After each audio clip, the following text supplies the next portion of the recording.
Hey guys, welcome back to the channel. This is story about what if Naruto uses Shinigami revives Mito Uzumaki part 1. Before I start, please do support for more amazing content and comments for part 2. Do consider to subscribe my channel and share my video to your friends and check out the description as well. Let's start the video. Fear and greed, these two aspects of humanity have plagued the human race since its inception. It can drive a good man to commit evil. In this world, these feelings have already left their mark. The Uzumaki clan was an old clan, existing before the time of the shinobi. They were also an isolated clan, taking up residence on the island of Whirlpool. They stayed there, choosing not to interact with outside world, having no interest in the wars of man.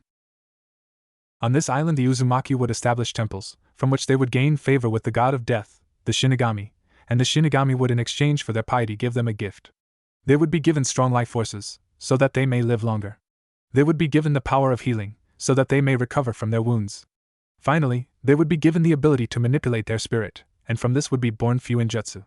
These gifts also came with a price, for when an Uzumaki died, they would serve as reapers for the Shinigami, collecting the souls of the dead and bringing them before the god to be judged.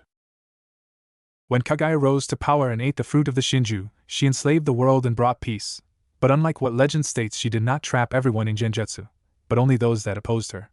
The Uzumaki did not. When she came to them, asking if they would oppose her right to rule, the Uzumaki sensed her new energy, similar to the Shinigami. They declared her a goddess, and accepted her as the ruler of the world. When the Sage of Six Paths rose up in rebellion, the Uzumaki would oppose him, siding with Kaguya, and would eventually be defeated. From their defeat, Kaguya would recognize the threat of her son and transform into the Jibi. But the sage would learn from stolen Uzumaki works. He would develop a chakra version of Fuinjutsu.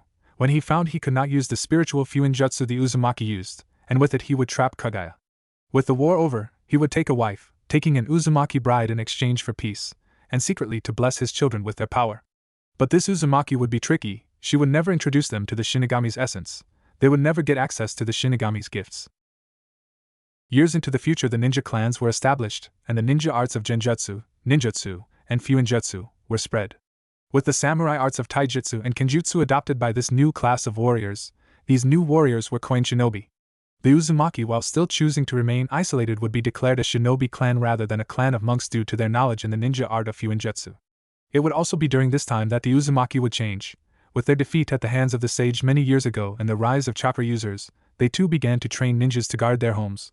But their first duty would always be to the Shinigami, and for this duty they would be rewarded the Shiki Fuin, a seal powered by the god of death himself. During the end of the clan wars, society would start to settle. The ninjas would seek peace. Hashirama and Madara would go to the daimyo and declare their loyalty in exchange for the right to found Konoha, a ninja village. With this agreement, the world would once again change. Shinobi would seek protection from themselves, and the safety and strength a country could provide. The daimyo would now have a loyal force of samurai and shinobi to aid their countries in times of conflict. Once again, the Uzumaki would be forced to adapt. They would break their isolation, they would examine the shinobi villages, and their high priestess, Mito Uzumaki, would become enamored with the idea of the will of fire. She would marry the first Hokage, bringing a much-needed alliance in a changed world. However, in Konoha not all was well. There were suspicions amongst the leaders of the new land. Upon Mito's arrival in Konoha, she created the Uzumaki Mass Temple, a temple to the Shinigami. She would also never pay respect to any of the shrines for the Sage of Six Paths and individuals whose existence had become legend and had even become the god of the shinobi people. These actions would cause people to be wary, but her husband would soothe their worries. His death and her subsequent visit to the temple for prayer would only make matters worse, as the Shinigami was viewed as an evil entity. Still, these worries would be laid to rest when she healed Tobarama's injuries after his fight with the Gold and Silver Brothers of Kyumo. These worries would be further soothed when the Uzumaki came to their aid during the First World War, a war in which the armies of the daimyo and various hidden villages clashed for supremacy. During this time, Mito would work closely with Tobarama. He would learn much of the Uzumaki in these studies and through this knowledge develop new jutsu through her aid. Through her help he would learn of the Shadow Clone Jutsu, a jutsu that he would recreate, a jutsu that in its original form split the soul of the creator, not just the chakra, and thus would allow the user to learn what the clone learns. Through her knowledge of seals, both ninja and Uzumaki, she would help him develop the Hiraishin. Her biggest contribution would be when things started to look bleak for Fire Country. She would introduce Tobarama to her connection to the Shinigami, and through this knowledge they would create the abomination known as the Edo Tensei. Tobarama would be alarmed. He had always been paranoid of the Uchiha, but there was apparently a threat he had overlooked. The Uzumaki. A clan that was not part of Konoha, a clan that worshipped a different, and in his mind dark god, a clan that could call on the Shinigami himself for aid. He would start to observe the Uzumaki and make a contingency for if they should turn against his people. These thoughts and plans he would keep sealed in the Hokage's vault so that none but his successor could know of them. However, during the war, Tobirama's life would be cut short, and he would select Sarutobi Hiruzen as the next Hokage. Sarutobi would discover these notes, he would see their connection to the Shinigami, and he would feel fear. Tobirama had never told him of his fears, and unlike his predecessor, he only knew Mito in passing. In fact, the number of Uzumaki he interacted with could be counted on one hand. These worries would increase as during the war he had served on the front lines against Kumo, and had the misfortune of meeting the vessels of the Nibi and Hachibi, spawning an interest in Jinchuriki. From this knowledge he knew that you could only seal a biju into a baby, otherwise the vessel would quickly die and the creature would be released where its vessel perished. But yet the Uzumaki were different. Mito, a full-grown woman, had sealed the most powerful of the tailed beasts into her own body with little consequence. She had even outlived 2 Hokages. And now he finds this is not an isolated incident. She had called one Kushina Uzumaki, a girl several years older than a baby, to Konoha to be the next container. The Uzumaki, masters of seals, the very things that bind the biju to Jinchuriki, did not need to be a baby to seal one of the tailed beasts into their body. Sarutobi would then remember the god the Uzumaki worshipped, the Shinigami. He would not allow this power to be in the hands of someone outside of the Land of Fire, and he most certainly could not allow a clan that worshipped death to have that much power. The world, his people, could not survive if maniacs, loyal foremost to their family, and the Shinigami, ever gained that power. It was on that day a plan was hatched. Before all things, people are greedy. This is especially true with shinobi and the daimyo, and for so long the Uzumaki had remained powerful on their island of mysteries, wearing fine robes for their worship. The shinobi wanted their power, their life force, and their seals. The daimyo wanted their land and their treasures. So when Sarutobi came to his lord with the knowledge that the Uzumaki were a threat and worshippers of the Shinigami, he received his permission. From there Sarutobi got in contact with his old friend Danzo, and had him leak the defenses of Whirlpool. The countries that had fought the Uzumaki wanted vengeance, while those who had fought alongside them envied and desired their power. It was not hard for an alliance to be struck. The greedy people of lightning and the bloodthirsty people of water joined together to assault the small island, while the forces of Earth would launch a group of raids on the western side of Fire Country, distracting the supposed ally of Whirlpool. Meanwhile, Sarutobi ordered Danzo's root division to station itself near Whirlpool with orders to swoop in once the battle was over and seize the spoils. The massacre of the Uzumaki would start the Second World War. The alliance spawned from greed would be dashed as the Uzumaki enacted a large-scale Shiki Fuin to summon the Shinigami and send their invaders to his stomach, while the Uzumaki would take their place as his servants. The survivors of the invasion, those who had already taken artifacts to the boats, would be set upon by Danzo, splitting the artifacts between the ninja forces of Kumo, Kiri, and Konoha. The interference of Konoha and the stealing of the majority of the Uzumaki's artifacts would cause the forces of water and lightning to declare war on fire. While Earth, cheated of their share of the prize, would find itself declaring war on lightning and fighting a war against fire. Fire Country, despite being the architect of this incident, would be forced into the war when the alliance declared war on them and when the common citizen, those who didn't know of their treachery, called for justice. The war would involve every country, not even allowing Iron to maintain neutrality, as they were forced to defend their borders, as countries found themselves battlegrounds, while others sought to take advantage. This war would be thought of as the most devastating of all wars.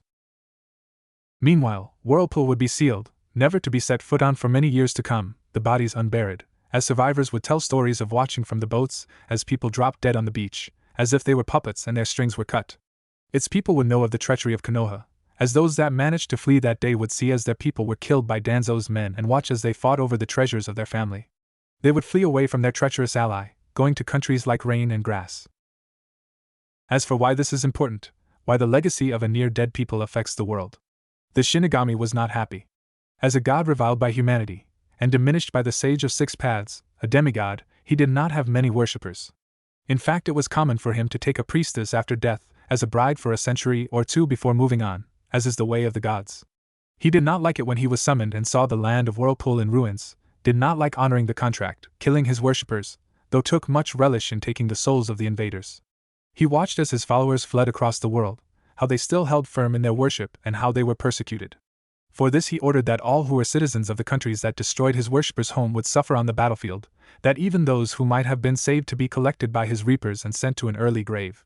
This decision would cause Tsunade to gain her fear of blood as she failed to save her lover Dan and Orochimaru's obsession with immortality when his parents died. It was after the Third World War that something changed. The Shinigami was being summoned, by someone he had not given his blessing to, but still he came if only because of curiosity. It is here that the world changed. A man was presenting an Uzumaki baby with blonde hair to him, asking him to seal the kyubi into him, asking him to seal half of the kyubi into his son. In front of the man was amazingly another Uzumaki using her spirit, the same thing the Uzumaki used to power their seals, to hold the kyubi in place, a worshipper of him, one whose soul was about to pass. Now what should be known is that the Shinigami is honor-bound to respect the rules of life and death, that his contract is binding. It should also be known that gods are forbidden from interfering in the affairs of mortals past a certain point. His policy on taking the souls of those close to death from the countries of earth, fire, lightning, and water already came close to breaking these rules. While these rules are also what stopped him from smiting all who hurt his worshippers, his servants, if only to avoid a war of the gods. However, it should also be noted that the Shinigami contract that summons him to this plane allows him to interfere in mortal affairs. It should also be noted that said contract has fine print written into it. He only had to answer the request of an Uzumaki, this man was not. So looking at the baby, he decided to interfere. First he grabbed the soul of the kyubi, the whole soul, and started to drag it from its body. It struggled of course, but it was just a fragment, a fifth of a fallen god. Against a whole god it stood no chance. Perhaps if he was doing as the mortal asked and split the kyubi, it could have lashed out, but it had no time. Dragging the kyubi soul into the baby he sealed it, the shiki fuin imprinting on the baby's stomach. "What are you doing?" I said. "To seal half into my son?" the blond man questioned. "Silence," he says, annoyed with the interruption, and with but a word the soul of the annoyance left his body and traveled into his mouth. "Uzumaki Kushina, you shall live this night," he says, pausing to remember the name of his follower before interfering once more, taking the ails of death from her body and allowing his blessing to heal her, while taking a small portion of her soul. Despite the pain she inclines her head. "Thank you, Shinigami-sama. I am honored for this chance with my child." Absently nodding, he approached the child. Taking note of the blonde hair, he flicks his hand, the color turning red, removing all non-essential genes of the man that summoned me. The baby will be a pure Uzumaki. The Shinigami saw no reason to sully him with what he believed to be inferior genetics. Now to bless him. "Young one, you have been gifted with a burden, but it can also be a great strength. You shall walk with me in death and serve as a reaper once your time has passed. But here on this plane you are my representative, and by proxy as you shall support me in death I shall support you in life. This is my blessing, this is our pact," he intones, giving the babe the power of healing, the ability to use his soul for the special fuinjutsu of the Uzumaki clan, and the longevity of his followers. The baby glowed as his blessing sunk in. Still there was more to do. Gliding his hand over the baby's stomach he applied one more seal, a soul catcher, imbuing it with the soul of Uzumaki Kushina, so that if she should perish her soul will go to her son. She shall be with her son, regardless of the machinations of these treacherous mortals. Feeling the air change, he can tell his time is almost up. For the price of this contract he cannot stay long. Already the gods are noticing, but that is fine, he will be done in seconds. Only one last thing to do. Pointing his finger down he opened the babe's soul, laying it bare before him, and whispered to him, "You will come to the Uzumaki mask storage temple when the time is right." With those words he takes his finger from the baby's soul and leaves, fading back to his domain in the afterlife. The boy will go to the temple, the location engraved into his soul. He shall feel the urge to put on his mask, and he shall tell him of his clan and of the treachery of humans. He will be the Uzumaki resurgent and unite his followers once more, and if perhaps he shall desire revenge on those who harmed his family, then all the better. With the baby, the female Uzumaki, Kushina, picked up her son as he began to cry. By her side was her dead lover and secret husband. Leaning her head down, she nuzzles his face. "It's okay, Naruto, mommy's here." It was over. The Kyubi attack is over. Staring into the eyes of my son I roll over the chain of events that had happened. A weird masked man had ruined the moment of my son's birth by showing up, killing my guards and threatening to kill him. If that was not enough, he then pulled the Kyubi from my seal, nearly destroying my chakra network, before ordering the damned fox to kill me, only for me to be saved. Then my husband, though secret, sacrificed his soul to summon my god, the Shinigami. Then my lord sealed the fox into my son and rewarded my loyalty by saving my life and letting me watch over my son, even giving him my red hair. All in all, a long night. My son is a Jinchuriki, my husband is dead, and I met the god of death. Widening my eyes I remember that the Shinigami healed me. Looking down, over my baby boy nestled in my arms, I can see my injuries are healed. Thinking quickly, I flare my chakra and receive the pleasant surprise of working chakra coils. I will be able to train my son. I will be able to protect my son. Truly, the powers of a god are not to be underestimated. The flare did attract attention, my Uzumaki life force and spiritual connection to the Shinigami having given us the famed but false Uzumaki bloodline attribute of large amounts of chakra. So it was no surprise when two people appeared in the clearing in black bodysuits and white masks on their faces, while an older man flanked by two more masked men brought up the rear. "Kushina, you're alive?" the older man asked. The man is wearing an old-fashioned ninja outfit, something more commonly worn during the Clan Wars era. His face is wrinkling and his hair is mostly gray, his age beginning to show. He is slightly battered and carries a deceiving staff over his shoulder, a staff that was really the Monkey King, Enma. This is Sarutobi Hiruzen. Yes, but Minato-kun didn't make it. Can one of you seal him for me? I do not want to disturb little Naruto? I ask, choosing to believe that Sarutobi's statement was joy at my surviving and not a question of how I was still alive when he is one of the people that knew I am the Kyuubi Jinchuriki was the Kyuubi Jinchuriki. Of course. Turning towards one of the ANBU he continues. Kuma sealed the Hokage's body. The ANBU Kuma stepped forward removing a scroll from his side. Likely he was the leader of this squad, as each ANBU squad carried one sealing scroll on hand and the captain is usually the one charged with the responsibility. Once he reached my husband, he unrolled the scroll and placed it on his body, before going through several hand seals and pressing down on the center of the scroll. Minato disappeared into the roll of paper, a symbol appearing on the scroll to show where he now resided. Come, let us go back to Konoha. Despite Hiruzen's gentle speech pattern, the ANBU set a perimeter around me, 2 in front, 2 in back, with Hiruzen by my side. This was an escort. As we walked, he turned to me. So is he the Jinchuriki? For a second I considered lying, saying that I was again the container, that was why I was still alive. After all, to my knowledge there had never been a case where a vessel had their biju taken from their body and survived. Perhaps I could have used the excuse of our non-existent bloodline, say that it had kept me alive long enough for Minato and I to seal the Kyuubi back into my seal. But I discarded. While chakra sensors were rare and knowledge of Fuinjutsu even rarer, it would have been a simple matter for them to notice the lack of said creature in my body. Not considering that a medical checkup for my son would quickly reveal the seal and the chakra of the beast inside. Yes. The creature my clan has kept for this village has been locked away, Sarutobi-sama. I quickly add the sama suffix to his name, knowing that this is not a conversation between acquaintances like when Minato was Hokage, but a conversation between myself and what is undoubtedly my next leader. By adding the suffix he will know that I have chosen to support him. A life-saving move, for while I believe him to be a good man, the temptation of a Jinchuriki unaligned with any clan and malleable might outweigh my own life. However, the temptation of a loyal ex-Jinchuriki teaching the current should spare my life if my fear should be true. Sarutobi seems to nod, before we continue our walk in silence. An uneasy silence made worse when we reached what used to be the main gate of Konoha. To be frank, Konoha is a mess. The main gate and much of the surrounding wall is collapsed, shinobi already working to clear the rubble. Further in, the barracks that housed the forces to protect the gate is gone, the bodies of various shinobi scattered amongst the remains. Past this, the training grounds have been decimated, leaving a clear path into the clan districts, where the Kyuubi had apparently been stalled if the damage is to be believed. From there the merchant district suffered heavy damage, and a heavy feeling of the toxic chakra of the Kyuubi remains, something that will poison the area for some time. That was likely the area where the Kyuubi fired its Baijidama. Looking over at Sarutobi, I see his face harden. He had lost his wife to this attack, and now he looked upon a ruined village. Konoha's military is weakened, its gate is destroyed, the clans have been weakened, and finally its economy would take years to recover. There would be a lot of hatred for anything related to the Kyuubi. Time to make an ally.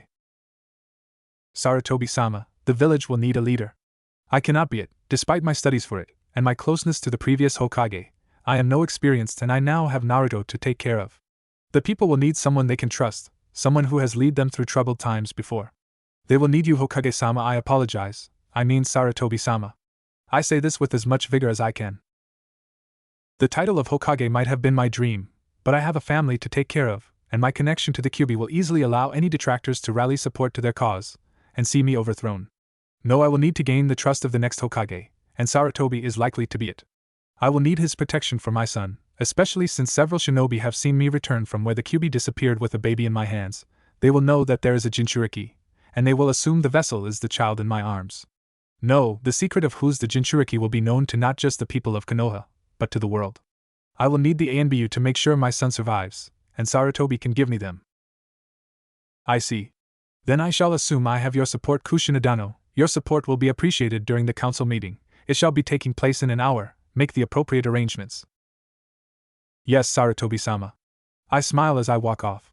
While Sarutobi had caught on to my political maneuvering, he had acknowledged it and agreed to accept my olive branch.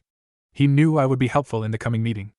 After all, people seem to have forgotten that, like my husband, I too studied to become Hokage, a position not just about strength but about words, politics. They seem to assume that I knew nothing of Minato's position. They could not be more wrong. While Minato was Hokage, I was his advisor at home. I saw how he played the game in person during meetings with the nobility. Yes, Sarutobi knows I am a good ally, a dark horse often overlooked due to my younger years, but I knew the game well.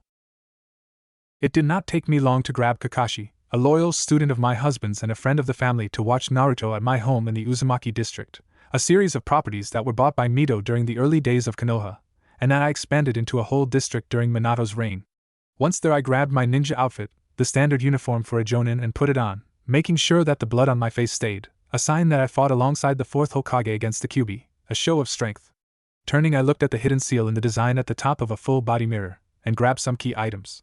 Taking a quick look into the mirror as well, I nod before putting my best stern face on and activate the security in the house. Now no one can get in, and those inside cannot access the house's secrets unless already keyed into the seal, of which only I am the only current living person that the seal will recognize.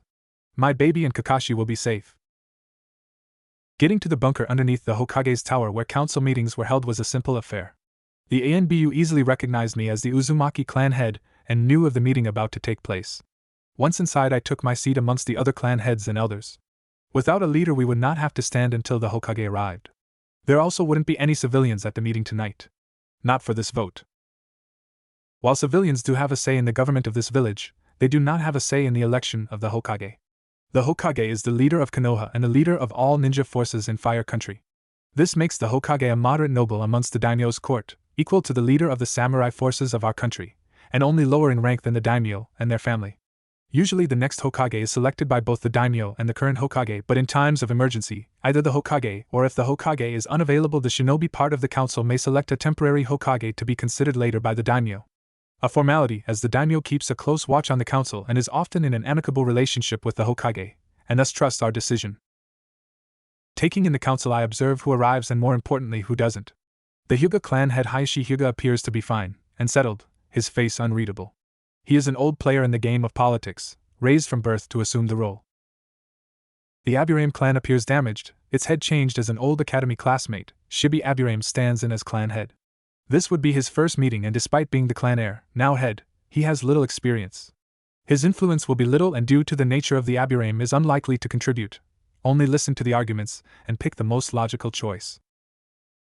The Akimichi clan has their current leader Choshi Akimichi, an old man who has been part of the council since I was a little girl. He has stubbornly refused to pass his seat to his son Choza. Unlike his son, who takes after his wife, he is not a gentle giant, often wanting a more final solution to problems. However, he is pragmatic, and with Konoha in such a sorry state, it shouldn't be hard to win his support. The next is the Inazuka clan, being represented by Tsum Inazuka. She is not the clan head, that would be her husband, but the story behind that is easy to see in her demeanor. Her husband had either been killed in the attack or crippled. She has zero experience with these meetings and has never had interest in being a clan head, choosing to turn down the position and give it to her husband. According to her, she is too blunt for politics. Her emotional state will make her a wild factor in this meeting. The Kurama clan didn't show up, a messenger passing along a message stating that their clan compound had been in the Kyuubi's path and that their leadership is currently unknown. A sad prospect, as the Kurama clan is, or rather was, one of our bigger clans. For this meeting it is rather good, their views on politics being much like Danzo's, a more recent addition to the village elders and a former ANBU commander. The Nara clan is represented by Shikaku Nara, a seemingly lazy individual who became clan head when most members of our class were still chunin. Seemingly with no ambition, he has been an advisor to 2 Hokages, and was even the head strategist during the campaign against Earth Country during the last war. He was even a candidate for Hokage during the last election despite not having the power of the other 2 candidates, Orochimaru and Minato, on account of his intelligence. If he should develop an ambition, he will be my most dangerous opponent. This is not helped by his views on politics being unknown, choosing the best solution and not always a moral decision. My son may not be free with him in command. The Sarutobi clan, of course, is represented by the Hiruzen Sarutobi, a former Hokage and the candidate for Hokage that I am backing. Next to him would have been the Senju clan, but ever since Tsunade walked out of Konoha at the end of the Second World War, the Senju seat has remained unoccupied. Only the mercy of Sarutobi due to his past as her teacher, political favors from various nobles, and the fact she does not leave Fire Country stopping her from being declared a traitor. The Shimura clan occupied the next seat but remained empty, its vote being given to Danzo Shimura, an elder of the village. Normally, you are not allowed more than one vote, but with the state of Konoha after this attack, the Shimura clan decided to allow their old clan leader to act as proxy until such time as they have recovered from the QB attack. With no Hokage to contest this and the murky area of clan business, this has been allowed for this meeting. Sadly, this means the rival of my candidate already has 2 votes, equaling my own and the Sarutobi clans.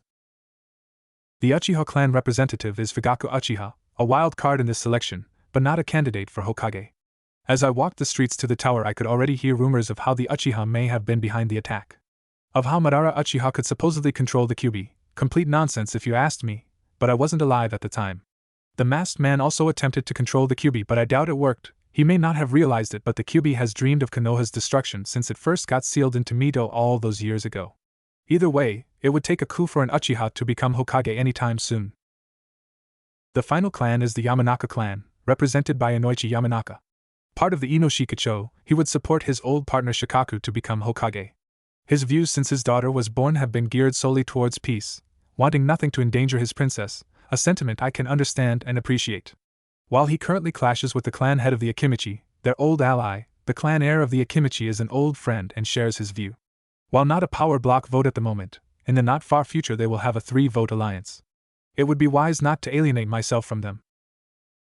The next are the elders. They are ninja that have survived wars and are trusted by the Hokage. The current elders were chosen by Sarutobi, even the most recent elder, Danzo. Minato in his close to 2 years in office would never get around to replacing the current elders. Besides Danzo, the other elders are Koharu and Hamura, both members of Sarutobi's team. They are pragmatic and see Jinchuriki as weapons but may be split in their support between Danzo and Sarutobi, both powerful leaders. Any others in the room would be for testimony, advice, or opinions. Altogether there are a total of 15 votes in this council. If there was a Hokage, there would also be a Hokage vote which counts as 3 votes. However, with the Kurama clan abstaining and the Senju clan gone, we only have 13. I only need to get a majority of the clans to vote for Sarutobi to win. 4 of these votes are already decided, mine and the Sarutobi going to the 3rd Hokage, and both of Danzo's votes to himself. That leaves 10 up for grabs, plus however many go to Shikaku when not if he is nominated. I shall start this council meeting. As the predecessor to the late Hokage, this is my right and duty. Today we have suffered a terrible tragedy. The Kyubi no Kitsune, strongest of the tailed beasts, has attacked our home and our loved ones. All of us here can feel their lose and have lost someone we hold dear. Sadly, we cannot yet grieve. Our enemies are watching, our home is vulnerable, and without a Hokage we may be inviting war. It is for this reason we sit here. We must choose a leader.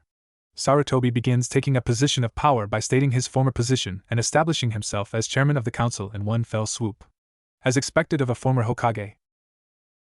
Looking around the room, the Hokage continues. To that note, I shall now open the table to nominations.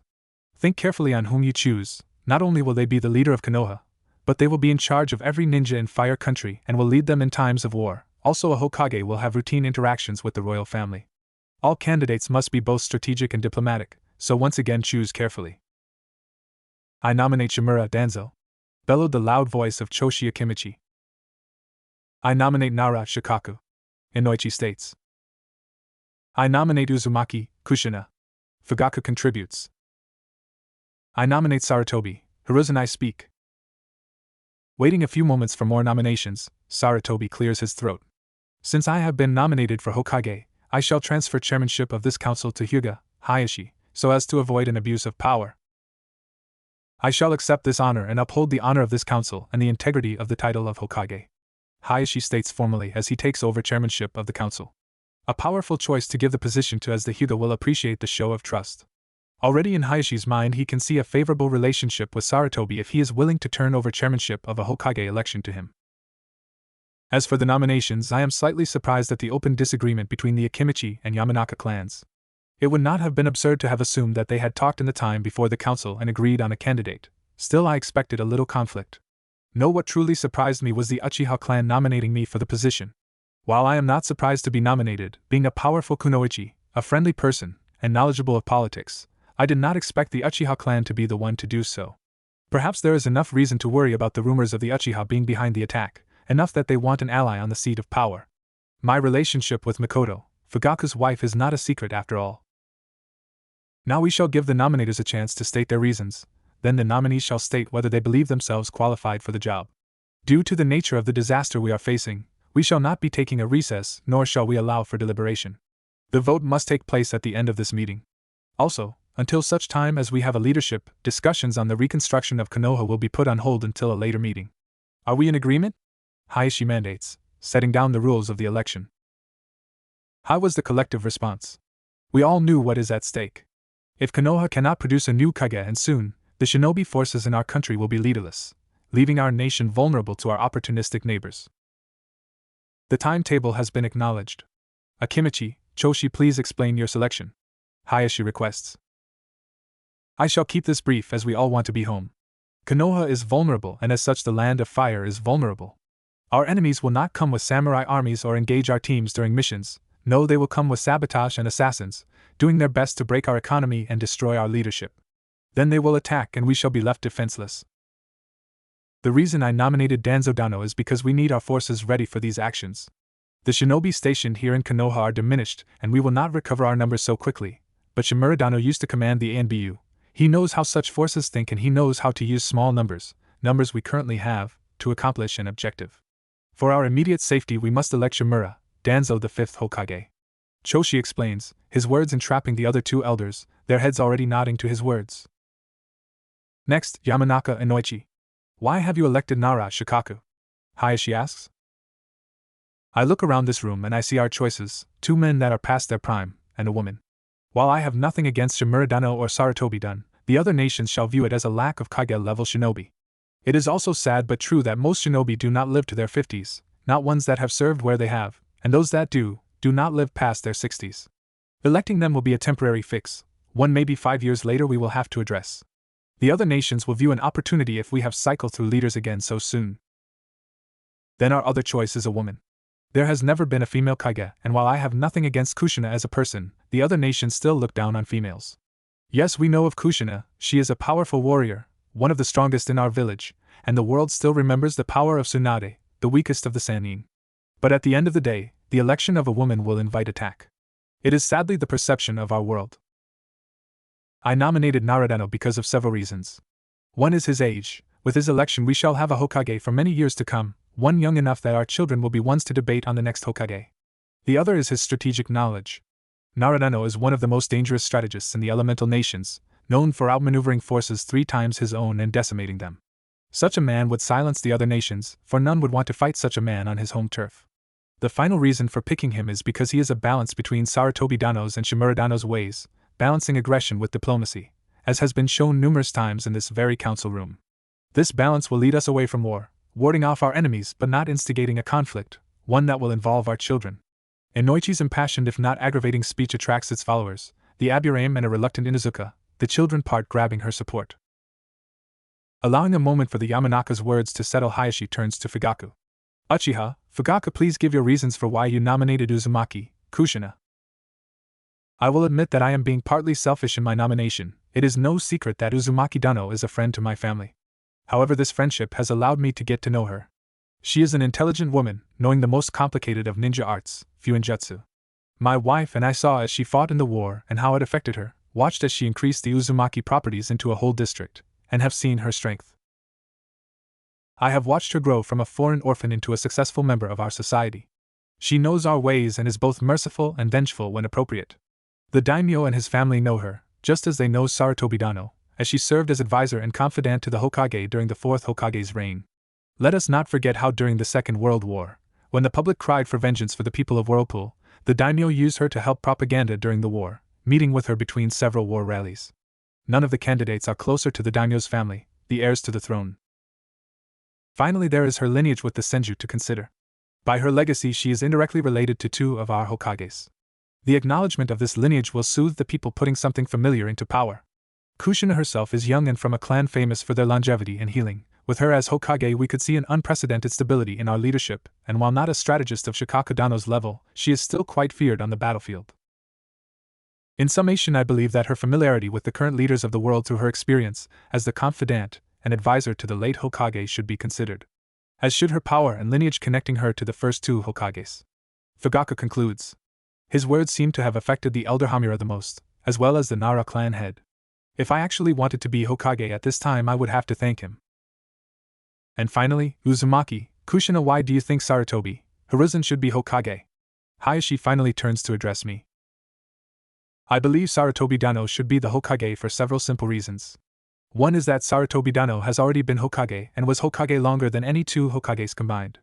During this time he faced many turbulent moments. Perhaps the most was taking command of a tired shinobi force after the second Hokage died during the Second World War. Yet he still led us to victory. Another turbulent time is one all of my fellow councilmen are familiar with, as we all fought during it, the Third World War. Even then Sarutobi Dano would lead us to victory. Whether we faced ninja or samurai or even Jinchuriki, we would survive, and we would persevere.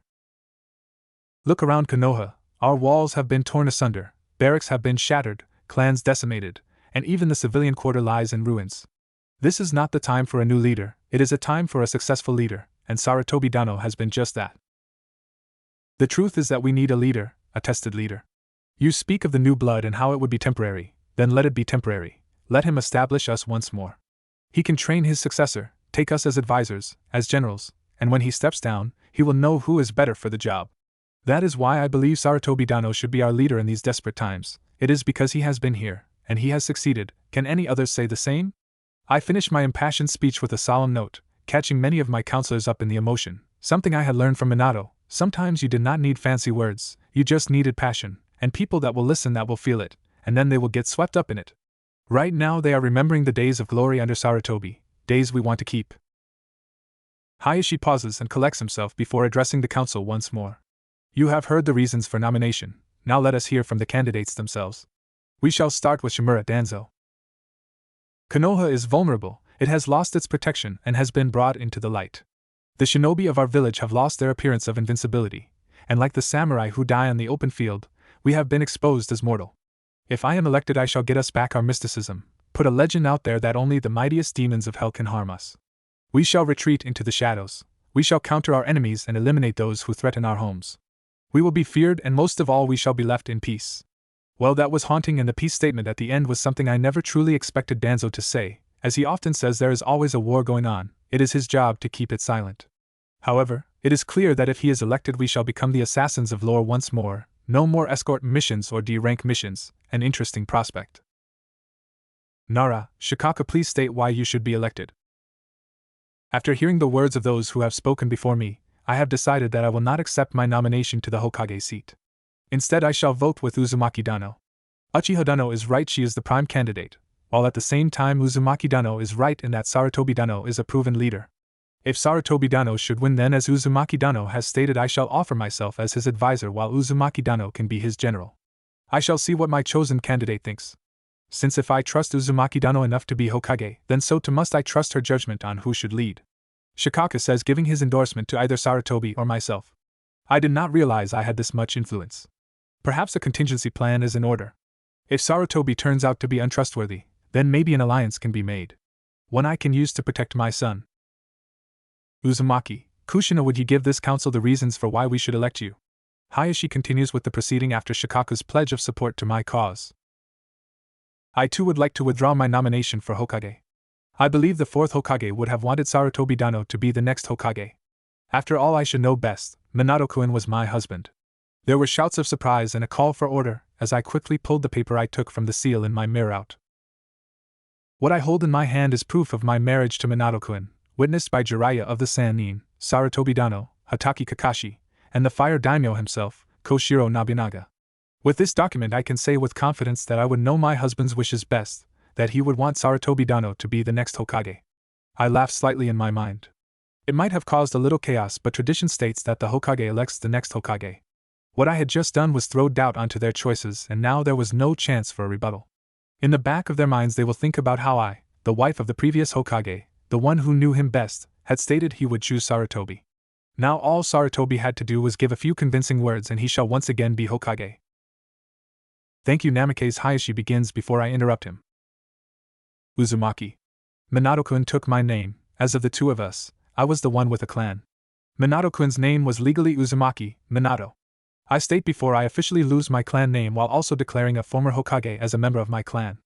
It was true, Minato had married into my clan since there wasn't a Namikaze clan, just like a civilian would marry into the Hyuga clan. Yes, thank you Uzumaki-dano. Now Sarutobi, Hiruzen, please state why you should become Hokage. I believe I should retake my duties as Hokage because I believe I can bring stability and prosperity to Konoha once more. I believe that with your help, I will make us the strongest shinobi village once more. All I ask is that you put your faith in me just as your fathers did decades ago. Minato-sama was a good Hokage and he would have wanted you to be safe. Let me give you that safety. The same safety I gave years ago. With Sarutobi's words, the debate was over. It was now time to vote. You have heard the reasoning and from the candidates themselves. I shall now go around and ask each representative of their selection. You shall state their clan name if they have one when it is your turn to vote. After the vote has concluded, we shall have our new Kage. Hayashi says, giving the directions for how the voting shall go. The Aburame clan votes for Shimura-dano. The Akimichi clan votes for Shimura-dano. The Inuzuka clan votes for Sarutobi-dano. The Nara clan votes for Sarutobi-dano. The Sarutobi clan votes for Sarutobi. Both my Shimura clan vote and my elder vote go to Shimura. The Uchiha clan votes for Sarutobi-dano. The Uzumaki clan votes for Sarutobi-dano. The Yamanaka clan votes for Sarutobi-dano. My elder vote goes to Shimura-dano. Kohara votes. My elder vote goes to Sarutobi-dano. Hamura votes. The Hyuga clan votes for Sarutobi-dano. Concluding this election, with 5 votes for Shimura-dano and 8 votes for Sarutobi-dano, Sarutobi-dano is now the temporary Hokage. As per the code of this council, chairmanship shall go over to Sarutobi-sama. Thank you for once again choosing me as your Hokage. I shall strive to repay your trust with excellence. Now for our first order of business, go home, mourn for your losses, hold your loved ones, and burn your dead. Tomorrow we shall rebuild. With those words Sarutobi stood up and dismissed us. With a tired sigh and a crack of my back I stood up, sore and ready for bed, but Sarutobi signaled me to stay. Hokage-sama. I greet. Uzumaki-dano, just know that your loyalty today is noticed. This was all Sarutobi said, but he needn't say any more. Thank you, Hokage-sama. I say with a slight smile on my face. For now it seems that ploy has worked. My son will be safe. It did not take me long to reach the Uzumaki district and thank Kakashi for watching my son. It took less for me to curl up with Naruto on the bed. It was as I watched him that I finally allowed the day to catch up to me, all that I had lost, all of my exhaustion, and what I had gained. I will miss you, Minato-kun, but Shinigami-sama will take you to a better place. You shall go to paradise. For now, my love, until we meet again, I will protect our son. With that final thought I closed my eyes and went to sleep. With the election of Sarutobi, Hiruzen to assume the title of Hokage once more, Konoha quickly found its way onto the path of reconstruction. The third Hokage would contact the daimyo and receive permission to conscript samurai from the army to help with their rebuilding, getting the wall rebuilt in a matter of months through a combination of ninjutsu and manpower. While the garrison for its defense would be swelled by the addition of members of the Hyuga clan, their bloodline allowing those on the wall to spot and respond quickly to intrusions despite the limited manpower in the area. During this time the genin and the civilians would rebuild the civilian quarter, re-establishing the stores, businesses, and banks. There would also be changes to the area. The grocery stores that were exposed to the Kyuubi's chakra were burned and the food disposed of. All ninjas with knowledge of Fuinjutsu were called in, tasked with removing the Kyuubi's presence from the area. They succeeded, partially. The chakra stayed but no longer in worrying amounts, and would disperse in a decade or so. However, food was no longer allowed to be sold in the area and backdoor agreements were made to move the grocery stores to appropriate locations and replacing the abandoned area with blacksmiths, specifically those who used chakra metal in the hopes that the metal would absorb part of the Kyuubi's power. As for the clans, they too did their part. The Akimichi carried the needed stone and were great builders. The Aburame wove, creating clothes and shelter for those without, while rebuilding their hives to replace what was lost. The Hyuga, as previously stated, were guards for the village and also monitored the Kyuubi chakra, informing the workers when an area was safe. The Inuzuka hunted, bringing food to the village. The Kurama clan would act as healers, showing that they used their control over their chakra for more than just genjutsu. The Nara and Yamanaka clans worked together, creating salves and potions, the Nara from their deer, and the Yamanaka from their gardens, serving relief for both a strained medical force and for the citizens of their village afflicted by Kyuubi's chakra. The Sarutobi and Shimura clans would help with the rebuilding and volunteer their members for any missions they could, working themselves to exhaustion. The Uchiha clan would establish order, conscripting every member into the military police and enforcing a curfew. As for the lone Uzumaki family, Kushina, between watching over her son, would reinforce the new wall with seals, making the hastily constructed barrier strong. This road to recovery would not be without its troubles. Kushina had been right. The secret about her son's status would not be a secret for long. The people knew there was a Jinchuriki. Few understood Fuinjutsu and its complexity, and even those that did knew the terror a Jinchuriki could bring from previous conflicts. The people were worried, the people were scared, and they called for action. Sarutobi responded to these fears with acknowledgement, proclaiming Uzumaki, Naruto a hero for holding back the Kyuubi, but was met with fear and shouts of protest. It would be during a council meeting that the matter was settled. Naruto's identity would be kept secret from the younger generation in the hope that the friendship between the younger generation and their Jinchuriki would foster loyalty to the village. During this time, Kushina had to reveal her own previous status so as to keep custody of Naruto, as the elders desired control of the Jinchuriki to belong to the state and not to a single clan. It was only through the sympathies of fellow parents and her speech of how she would be best to train her son due to her previous status that she maintained custody of her child. However, the damage was done. With the knowledge that Kushina had failed in her duties as a Jinchuriki, no matter the circumstances, the leadership had someone to blame, and began to subtly discourage business interactions with the Uzumaki district. Kushina, with little choice, was forced to spread her business outside of Konoha, even selling parts of the district to support this transition. Still, with the blame laid on her shoulders, she found herself forced into conducting trade with nearby lands, particularly the countries of Hot Springs and Frost, allies of the Land of Lightning, a controversial venture for a high-ranking member of a ninja village. Sarutobi would respond to these problems by granting Kushina his support in her business ventures, rewarding her for her loyalty at the Hokage election. Kushina would also get her Anbu, Sarutobi declaring that the idea of a Biju bomb was not unknown, and he would not have the Kyuubi released because someone damaged little Naruto's seal. He even put down the thoughts of using Naruto as a Biju bomb to destroy one of the hidden villages of their rivals in order to direct the attention of the world elsewhere. Defeating these thoughts by referencing Kumo's Jinchuriki, and how they can call on the power of their beast whenever they want, saying how such a weapon would leave Konoha uncontested. Sarutobi's words, while not appreciated by Kushina, would protect her son. The Anbu would make sure no threat touched him, whether foreign or domestic. Sadly, with the citizenry unable to lash out at the baby and unwilling to fight Kushina, they would lash out at the Uzumaki's place of worship and ransack the Uzumaki mask storage temple, destroying the place of worship and leaving it in ruins. This action would go unpunished and the mob would be content. While Kushina would be furious, she would create a hidden altar in her home for the god of death and continue her worship in private, her son in a crib by her side when she prayed. Similarly, it was not just the Uzumaki clan that was affected by these revelations. With rumors caused by Madara's supposed ability to control the Kyuubi, and the absence of the clan head's family during the attack taking on a life of their own in the streets, the Uchiha found themselves being looked at with suspicion.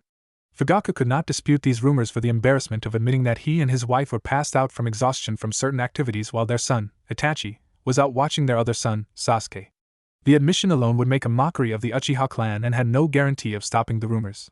Fugaku would rationalize that admitting the truth would solve nothing. With a whole clan of suspects, and the commonness of clone jutsu, the people would remain suspicious.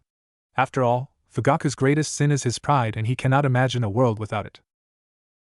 Sadly, this was just the beginning of the Uchiha's troubles. With their members enforcing the curfew and establishing order, the mob had people to direct their anger upon. They did not appreciate the idea that the ones that might have caused the attack were bossing them around, nor did they like the curfew in general. Still, the Uchiha would do their duty, content in the knowledge that the leadership of Konoha would continue to support them. That those who were their leaders would never believe baseless rumors, and that just as the suspicions cast upon them when Madara went rogue, they would pass. Perhaps the future would have been different if Kushina had never been revealed to the council as the previous Jinchuriki. The revelation of Kushina's status would be crushing, as would the identity of the new Jinchuriki. All of a sudden it was known that the Uchiha had access to the previous Jinchuriki, had knowledge of when she would be vulnerable. Then there was Naruto to consider. After the Kyuubi attack, Kushina had maintained the clan alliance between the Uzumaki and the Uchiha forged by her friendship with Mikoto. The council had to wonder, if the Uchiha were really behind the Kyuubi attack, then what was to stop them from using the new Jinchuriki to try again, to use a much more vulnerable Jinchuriki? The distrust bred from these revelations would cause the Uchiha to be isolated and their influence marginalized. The alliance born from an academy friendship would be strained and would only hold due to Mikoto's insistence, their lack of allies on the council, and the concession of Kushina to secure their compound with Uzumaki seals. The alliance would survive, but the added security would be noticed. Shimura, Danzo would begin to watch the clan, believing the Uchiha had something to hide. Outside of Konoha, the world watched and waited, and soon someone would take advantage. The daimyo of the Land of Lightning and the Reikage of the village of Kumo would strike. The daimyo would order the Reikage to test the Land of Fire's defenses and weaken them, to prepare the land for invasion from his samurai armies. Thus began a silent war between lightning and fire. Konoha responded quickly to the threat, appointing Shikaku once more as an advisor to the Hokage, and reinstating Danzo as leader of the publicly disavowed group, Root, the Black Ops of Konoha. Messages would be sent throughout the country as every shinobi garrison was put on alert, and the ANBU left Konoha engaging with their Kumo equivalent, Bolt, along the border of the Land of Fire. As tensions rose, samurai were mobilized by their commanders and allies were contacted. The elemental nations held its breath. If lightning and fire were to go to war, then the Fourth World War would begin. Then a miracle happened. A major shinobi engagement took place near the border of Fire Country, with heavy casualties on both sides, resulting in the death of the Bolt commander and the death of Choshi Akimichi, one of Konoha's counselors. The aftermath of this conflict would result in the Land of Lightning sending a diplomatic party to Fire Country. The world would take a collective sigh of relief as talks for peace began. During these talks, the diplomatic party from Lightning would eventually find itself in Konoha. Once in Konoha, treachery would take place. The shinobi representative from Kumo would kidnap the daughter of Hayashi Hyuga, Hinata Hyuga. He would then be intercepted by the girl's father and killed. Lightning would deny the entire incident, claiming an unprovoked attack, even having their current Reikage produce a copy of his ninja's orders. They demanded restitution for the loss of Kumo's representative, in the form of his killer. The Land of Fire disagreed, declaring the Land of Lightning dishonorable, and Konoha citing that Kumo's representative was caught in the act of kidnapping one Hinata Hyuga. However, with Konoha's evidence deceased and the lies provided by Kumo, the elemental nations began to apply pressure for a quick solution to their dispute. Under pressure from the other nations to find a quick solution and a lack of desire for another war not even 5 years after the Third World War had come to an end, it was decided that a treaty would be created under the observation of the Land of Iron and that Konoha would give up Hayashi Hyuga to Kumo. The Land of Lightning would be greatly affected by this deal. While Kumo received what they wanted in the finished treaty, they would suffer a heavy price, which would in the end amount to nothing, as Hayashi Hyuga's twin brother, Hizashi Hyuga, would take his place, the caged bird seal on his head denying Kumo the Byakugan even after his last breath. Kumo shinobi would be banned from foreign hidden villages, and would always be watched when on foreign soil, their shinobi now synonymous with the word untrustworthy. The Lightning Daimyo would have his control over his forces put into question and would suffer from an unfavorable treaty, enforced by the other daimyo. The loss of political power and trust would cause him to adopt an isolationist policy and become more militaristic, while censoring the power of the Reikage. Konoha would also suffer consequences from this agreement. They would gain the nickname tree huggers from certain factions and rival militaries and be viewed as pushovers, a view that would cause Nuke-Nin to interfere in their missions more often and for foreign shinobi to look down on them. This view would remain prevalent for many years despite efforts to correct it. Perhaps the one least affected by this treaty was the Fire Daimyo. He was able to paint himself as the skilled diplomat, establishing peace for his country and forging a favorable treaty, all with the sacrifice of one life.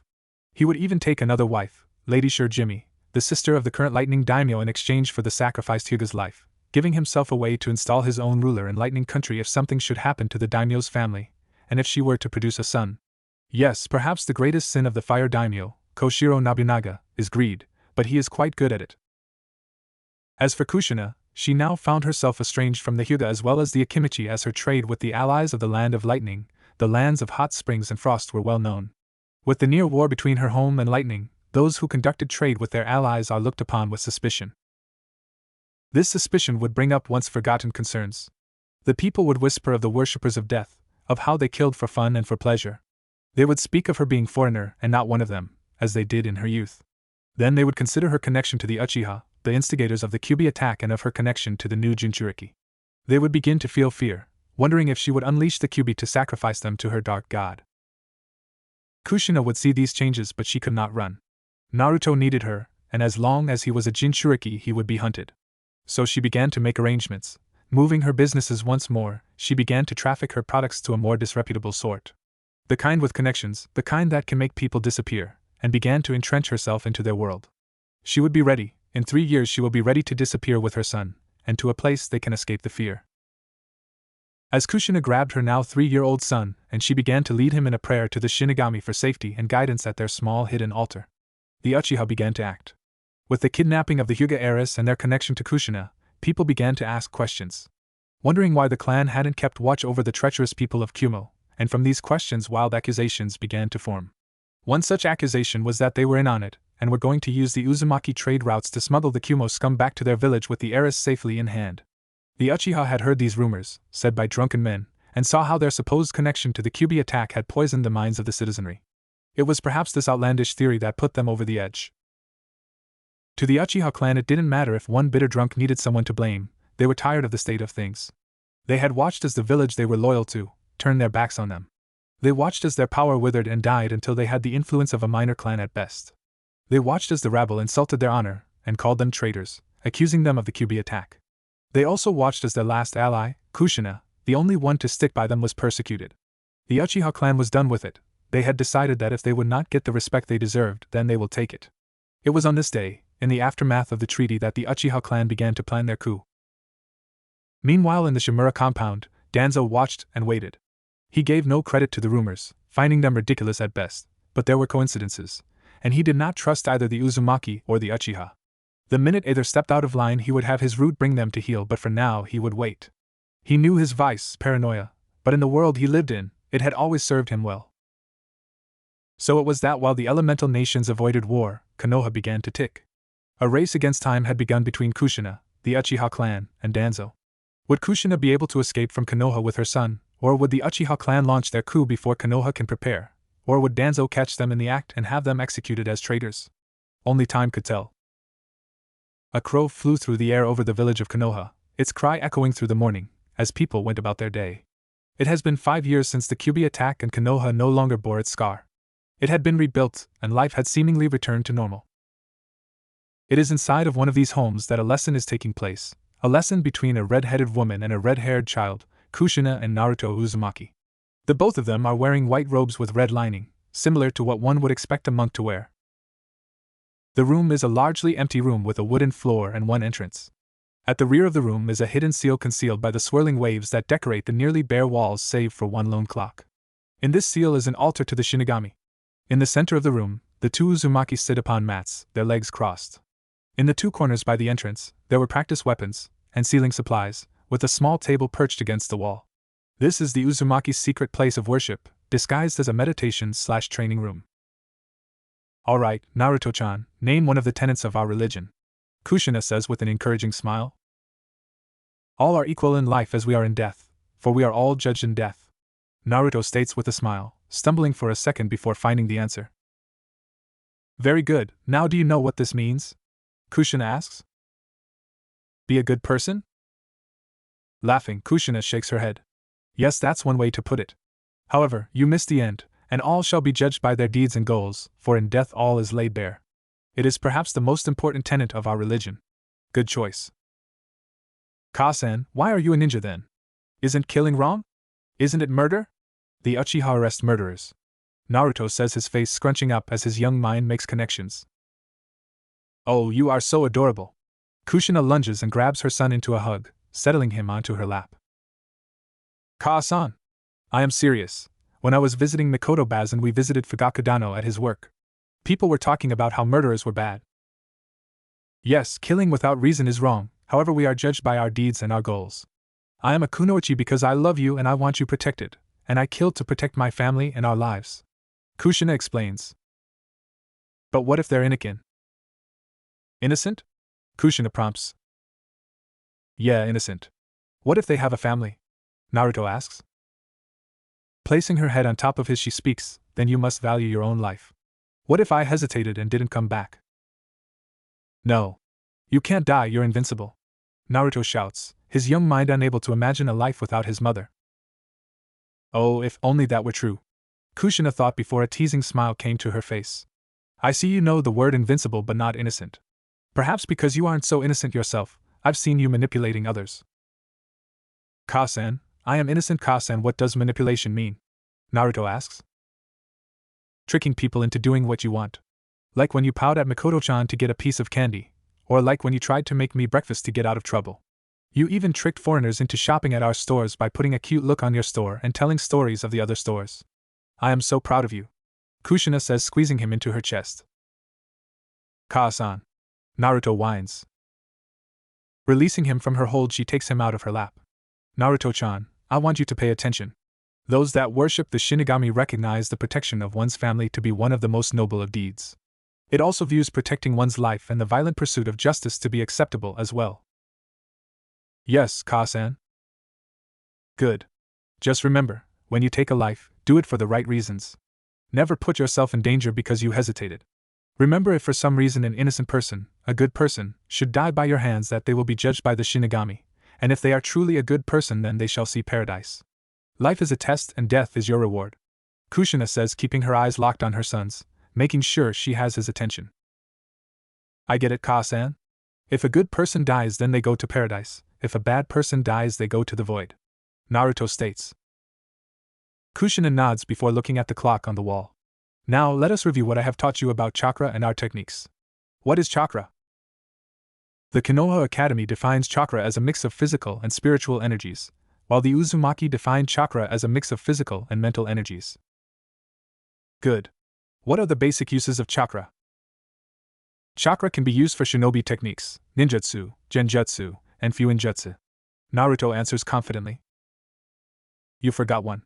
Taijutsu can and is commonly enhanced by chakra, with the basics of doing so being quite simple, while the advanced aspects can take many years of training and medical knowledge. Also, outside of the Uzumaki, fuinjutsu is deemed as a complicated shinobi art and is not treated as one of the shinobi basics. Kushina corrects. What? Why? Naruto questions. It's because unlike other clans, the Uzumaki were not a shinobi clan. We were priests that eventually received the Shinigami's blessing. In our temples we would often create charms to ward off evil, but when the Shinigami gave us his blessing we learned to use spiritual energy, and created the first seals. The fuinjutsu commonly used by shinobi today was created based off our own, due to the similarity between spiritual and mental energies. It is also inferior to our own techniques. Can you tell me why? Kushina explains before testing Naruto's knowledge. The fuinjutsu used by shinobi is inferior because of its complexity and for its lack of diversity. Shinobi fuinjutsu relies on each seal crafter to work the seal to their specific chakras, making the seal geared towards their chakra's affinities, and the balance of spiritual and physical energies in their chakra. Their chakra must also be released through the seal in the correct pattern, or it will not work. Also, almost all shinobi seals require at least one hand sign. I got them all right? Naruto states, a little worried. Fuinjutsu was a major part of his clan's history, and he didn't want to get it wrong. You got most of them. The others are that generic seals that any ninja can use, are in general weaker than original seals and require a lot of research before they can be created. Generic seals are also hindered by the fact that seal crafters guard their secrets from others and the fact those that can be called seal masters would rather commit suicide than be forced to share their secrets. The final reason is that the kages and samurai commanders would rather the more powerful seals not become public knowledge and instead encourage apprenticeships so that they can monitor the number of seal crafters. Kushina says, looking at her son's face. So basically seal crafters are secretive and people are scared of what seals can do? Naruto asks, simplifying it to a level his young mind can understand. Yes. Now tell me about Uzumaki seals. Kushina continues with her review. Our clan's seals are highly potent and come in various forms. This is because our clan was the first to create seals and one of the last to study the other chakra arts. It is helped by the fact that Uzumaki seals just require the use of spiritual energy to activate. Uzumaki seals are also hard to detect by those not sensitive to spiritual energy, only being detectable to sensors and those with bloodlines similar to the Hyuga, due to the similarity between mental energy and spiritual energy. You said it was like a hazy area or being hung over, something that will confuse them and could be overlooked. Ka-san, what's hung over mean? Naruto explains, drawing himself up with pride, before his face scrunched up into confusion. Laughing nervously, Kushina answered. It means that Ka-san was very foolish one night, and is not something you should experience. It's an adult thing. Now please continue. Hi. The greatest strength of Uzumaki seals are that they are simple to activate, not requiring the energy used to activate them to travel through a pattern in the seal itself. Also, some Uzumaki seals do not require hand signs to activate, just that you touch them long enough to pour in the right amount of energy. Sadly, there are zero combat seals that do not require hand signs. Naruto explains with a slight whine at the end, disappointed in the lack of combat seal that didn't need hand signs. Kushina laughs as she remembers saying something similar in her youth, picturing what must be going on in his head. Yes, it is rather disappointing. Now for your last question, what makes a great ninja? A great ninja is a skilled ninja. Naruto answers. Explain. A skilled ninja is one who is smart enough to use their power wisely. A skilled ninja is a prepared ninja, confident in their abilities. Naruto responds. Why doesn't power make you a great ninja? Power does not win battles. If your strength is found lacking, you will lose, If your enemy can dodge, you will lose. You will also tire faster from using wasteful energy. You do not need a ball of fire when a kunai would do the task just as well. Good. What about a smart ninja? Why is this not the key to being great? Kushina says with a smile on her face. A smart ninja reads and studies. They seek to trap their opponents and outwit them. If they are caught in the open, they are vulnerable and easily killed.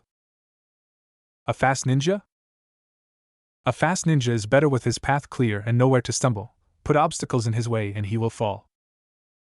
And what of stubbornness, or as some would call it, willpower? Does this make a strong ninja?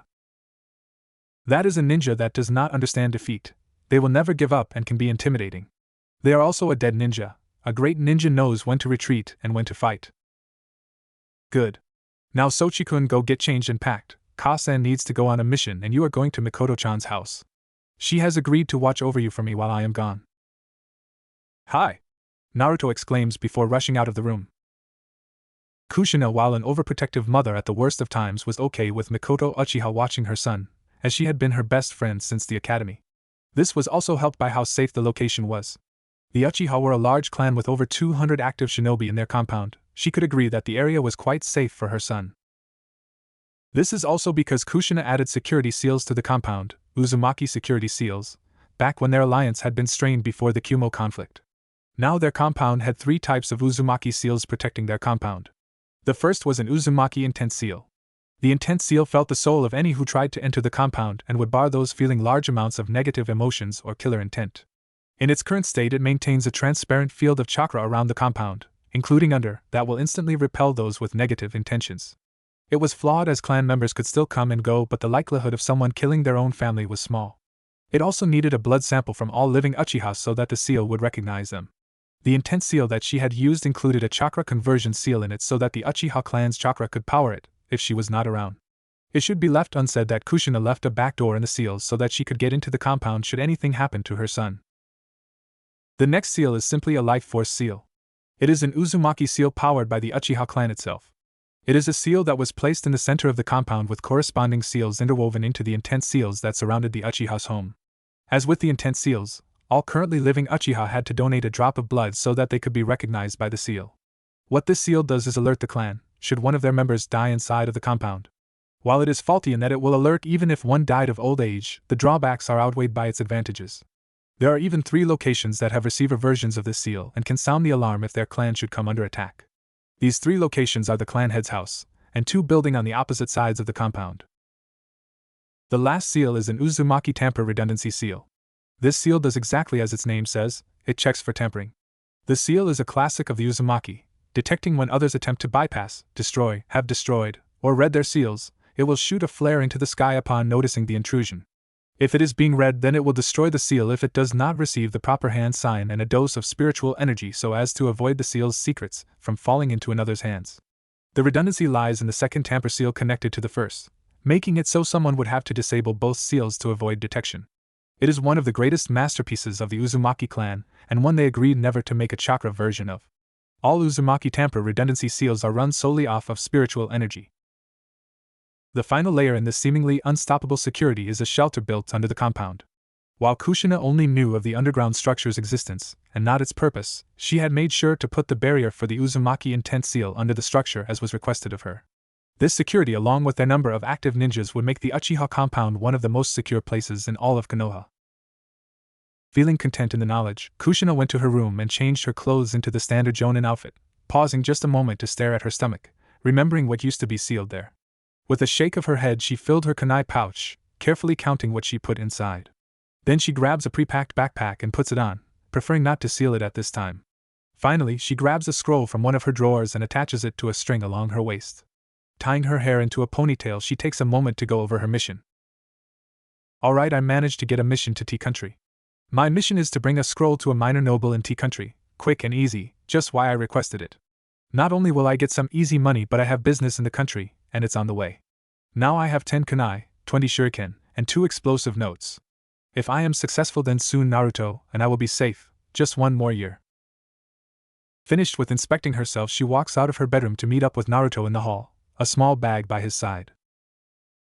Did you pack a toothbrush? She asks. Yes, Ka-san. Clothes? Yes, Ka-san. Good, now remember no sweets past 8 o'clock and in bed by 9. I will be telling this to Mikoto-chan, so no funny business, she says, attaching a mock glare at the end.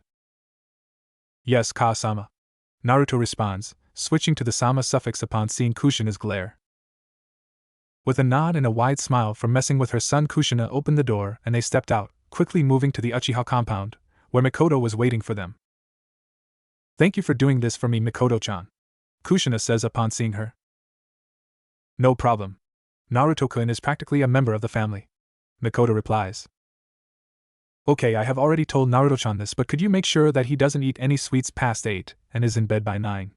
If he has sweets too late, he might not sleep well, and Kushina says, beginning to babble as she goes through her greatest battle before a mission, leaving Naruto with the sitter. Kushina, this is not the first time I've watched him for you. Naruto-kun will be fine, so relax. Mikoto interrupts, knowing full well how Kushina could get if she wasn't interrupted when it came to her son. She was the same with Itachi when he was little, but she had mellowed after the birth of her second child. Naruto-chan, wish me good luck on my mission, Kushina prompts. Good luck, Ka-san? However, rather than leave, Kushina remains standing there and looks at him expectantly. Now you know that is not how you say goodbye to me. But Ka-san, it's embarrassing and everyone's watching. Naruto whines while Mikoto begins to giggle good-naturedly at the scene. Oh, I see, my Sochi does not love me, oh woes is me. Where could I have gone wrong as a mother? Kushina says dramatically with a hand over her face as if she were about to faint. Ka-san. You're a great mother, don't cry. He rushes over, tackling her into a hug, missing his mother's smile of victory, before crying out when she gave him a kiss on the cheek. Ka-san! His cry was accompanied by the laughter of Mikoto and his mother. Alright, I am off to the Hokage's office and then I will be leaving to tea country. I should be back in a few days, be good. With that, Naruto's mother walked off. Come on, Naruto-kun, let's get you settled in, Mikoto offers as she guides him into the Uchiha compound. Wiping the sad look off his face at seeing his mother go, he turned to Mikoto and began to follow. Hi Mikoto-bazan, how's Itachi-san? Is he okay? I heard about Shursui-san. He said he will be out today, but I am sure that he will appreciate your concern. Now come on, if you get settled in quickly I'll give you a couple cookies, Mikoto responds. Let's go, Naruto exclaimed once he heard cookies, attempting to drag Mikoto to her home. All the while Mikoto laughed, enjoying the exuberance of his youth. It has been 2 days since Kushina left her son at the Uchiha compound, and she had already completed her mission. Now she stood inside of a small rundown-looking art store in a town near the border of the Land of Fire and the Land of Tea. She is currently wearing a civilian outfit with the scroll she took from her home by her side. Her eyes are scanning the art on the wall as she approached the counter, but if you look carefully you could see that she always kept the man behind it in sight. The art on display at the store is hideous, poor imitations of the great works, and the store would usually be lucky to see a customer, much less be one she would enter. However, the art is not what this store truly sold, it was just a cover. No, what made this store valuable is the man behind the counter, one Tsuru Gizo. Gizo is a man almost completely average in appearance, perhaps slightly below, with black hair and a thin frame. He is not particularly muscular and lacks any measurable amount of chakra. This unassuming man in his 40s would usually be overlooked if not for one thing. Gizo Tsuru is a forger of extreme skill. The store is a front for his business, and the art on display a ruse to throw off the authorities. His skill in forgery is commonly used for the creation of government documents and the occasional piece of art. The documents he forges can even be buried into government records if one had the connections. This man is the one who forged the documents for her family's new identity, documents that will become official in just 1 year's time. Gizo had forged for her an entire history of her supposed life in tea, from her birth records to her business dealings. It is he who she had business with. Ah, Scarlet-san, welcome, welcome, it is good to see you once more. Are you here for the art, or something a little more discreet? Maybe you will finally grace me with your true name, after all we are business partners. Gizo speaks upon noticing her entrance. I would rather keep this discreet if you don't mind, Kushina answers. One moment. Gizo gets out from behind the old counter and goes to the front of the store, flipping the open sign to closed and lowering the blinds. When he returned, he once more addressed Kushina. So Scarlet-san, what business do you have for me today? Or is this about your name? No, this is for business. Besides, you know my name is Scarlet Aki, you were the one who put it on my birth certificate, Kushina says with a good-natured laugh. Laughing, he replies. Now we both know that isn't true, but for now business is good. His words showing his comfort with someone he had maintained a business relationship with for slightly over 2 years. I need information, Kushina states simply. You know that is not what I traffic in, Scarlet-san. I am not sure how I can help you, he says simply. Oh, but I am sure you can. You see, I need information on one of your customers. Kushina quickly responds, her voice soft and playful. You know my rules. I cannot talk about my other customers, he says, his face becoming hard and losing its playful tone. I don't care what you did for him, I just need a confirmation. Is it true that you did business with Jiraiya? She asks, her voice developing a dangerous edge. I do not know who that is. Perhaps you should leave. We would not want to sour our friendship with such questions. Gizo answers, reaching for a knife under the counter, uncomfortable with how the conversation is turning. You sure you don't know him? He's one of the Sannin, really tall, has white hair, and weird marks running down his eyes. If that doesn't help, he also writes the Ika Ika books that seem so popular nowadays. Kushina says, her tone now completely predatory. No, now I really think you should leave. Gizo states, a nervous chill going down his spine, his hand tightening around his knife. You absolutely sure you don't know him? He didn't happen to stop by a month ago and make a deal with you? Are you absolutely sure? Kushina says as she begins to touch the scroll by her side. Leave now. Our business is over. I will not hurt you in light of our past business together, Gizo demands, drawing his knife and pointing it at her, secure in the knowledge that he could defeat what he thought was a civilian woman. No, I don't think I will. You see, I don't like liars, and I think you have been telling lies. You really shouldn't tell lies, Kushina says as she dashes forward, slapping his knife out of his hand and dragging Gizo over the countertop, before kicking the scared man to the ground. It's too bad, Gizo-san, I guess you will never know my name, Kushina states, her tone hard as she unrolls the scroll by her side before releasing the content within. Grabbing the item in her hand, she reveals it to be a sword. You can't do this. People will know. The police will investigate. Gizo whimpers, his voice desperate. Don't worry, I won't get caught, Kushina says as she approaches his downed form, sword in hand. Gizo truly looks at the blade that is to end his life for the first time. It's an old and battered thing that only a thug would use. He knew that if an investigation started, the case would remain unsolved, just attributed to some punk kid with a sword and not the well-kept woman in front of him. Please, I have a family, he says in a last attempt to save his life. The sword swung, slashing through his belly. Gizo shouts in pain as the life begins to leave his body and his eyes grow heavy. And I am protecting mine, Kushina states resolutely. Sorry, Gizo, but I couldn't let you live. When Naruto and I disappear, Jiraiya will come looking for us, and with his money and resources you would talk the moment he asked about a red-headed woman and her child. As Gizo drew his last breath, Kushina began to finish her plan. She opened the register and took the money from inside and left. Gizo had been a forger for years and had a reputation for destroying the evidence of his dealings. It was why he had been trusted. It had only been Gizo's relationship with Jiraiya that had caused Kushina to kill him. Meanwhile, in one of Konoha's wooded training grounds, Itachi stands in his ANB uniform, his tanto on his back, and 2 kunai holsters strapped to his sides. Currently, Itachi is staring at the ANBU mask in his hands, seemingly lost in thought. Having doubts? A voice says from behind the young ANBU. No. Will you honor our deal? Itachi asks, turning to face the voice. As he turns, it reveals a man dressed in black, a swirling orange mask on his face. I will honor our deal. Konoha will be left alone. Good. Madara-sama, if the attack is to work, we will need to neutralize the 3 CO relays in the Uchiha compound. I can take down 2 of them, my own home and the eastern relay, but I will need you to take out the western relay. Can you do it? Itachi asks. Remember who you are talking to. I have yet to encounter a seal that the power of my eyes could not overcome. The orange-masked man rebukes. Then the attack will begin at 2200. During the attack, my brother is not to be harmed, Itachi clarifies. Of course, the masked man says, an amused smile hidden behind his mask. 2200. Inside the home of the Uchiha clan head, Fugaku watched as his tired wife entered the bedroom. Are the children asleep? Finally, Sasuke-chan and Naruto-kun have exhausted themselves, are finally asleep, Mikoto says with a tired sigh and a small smile on her face.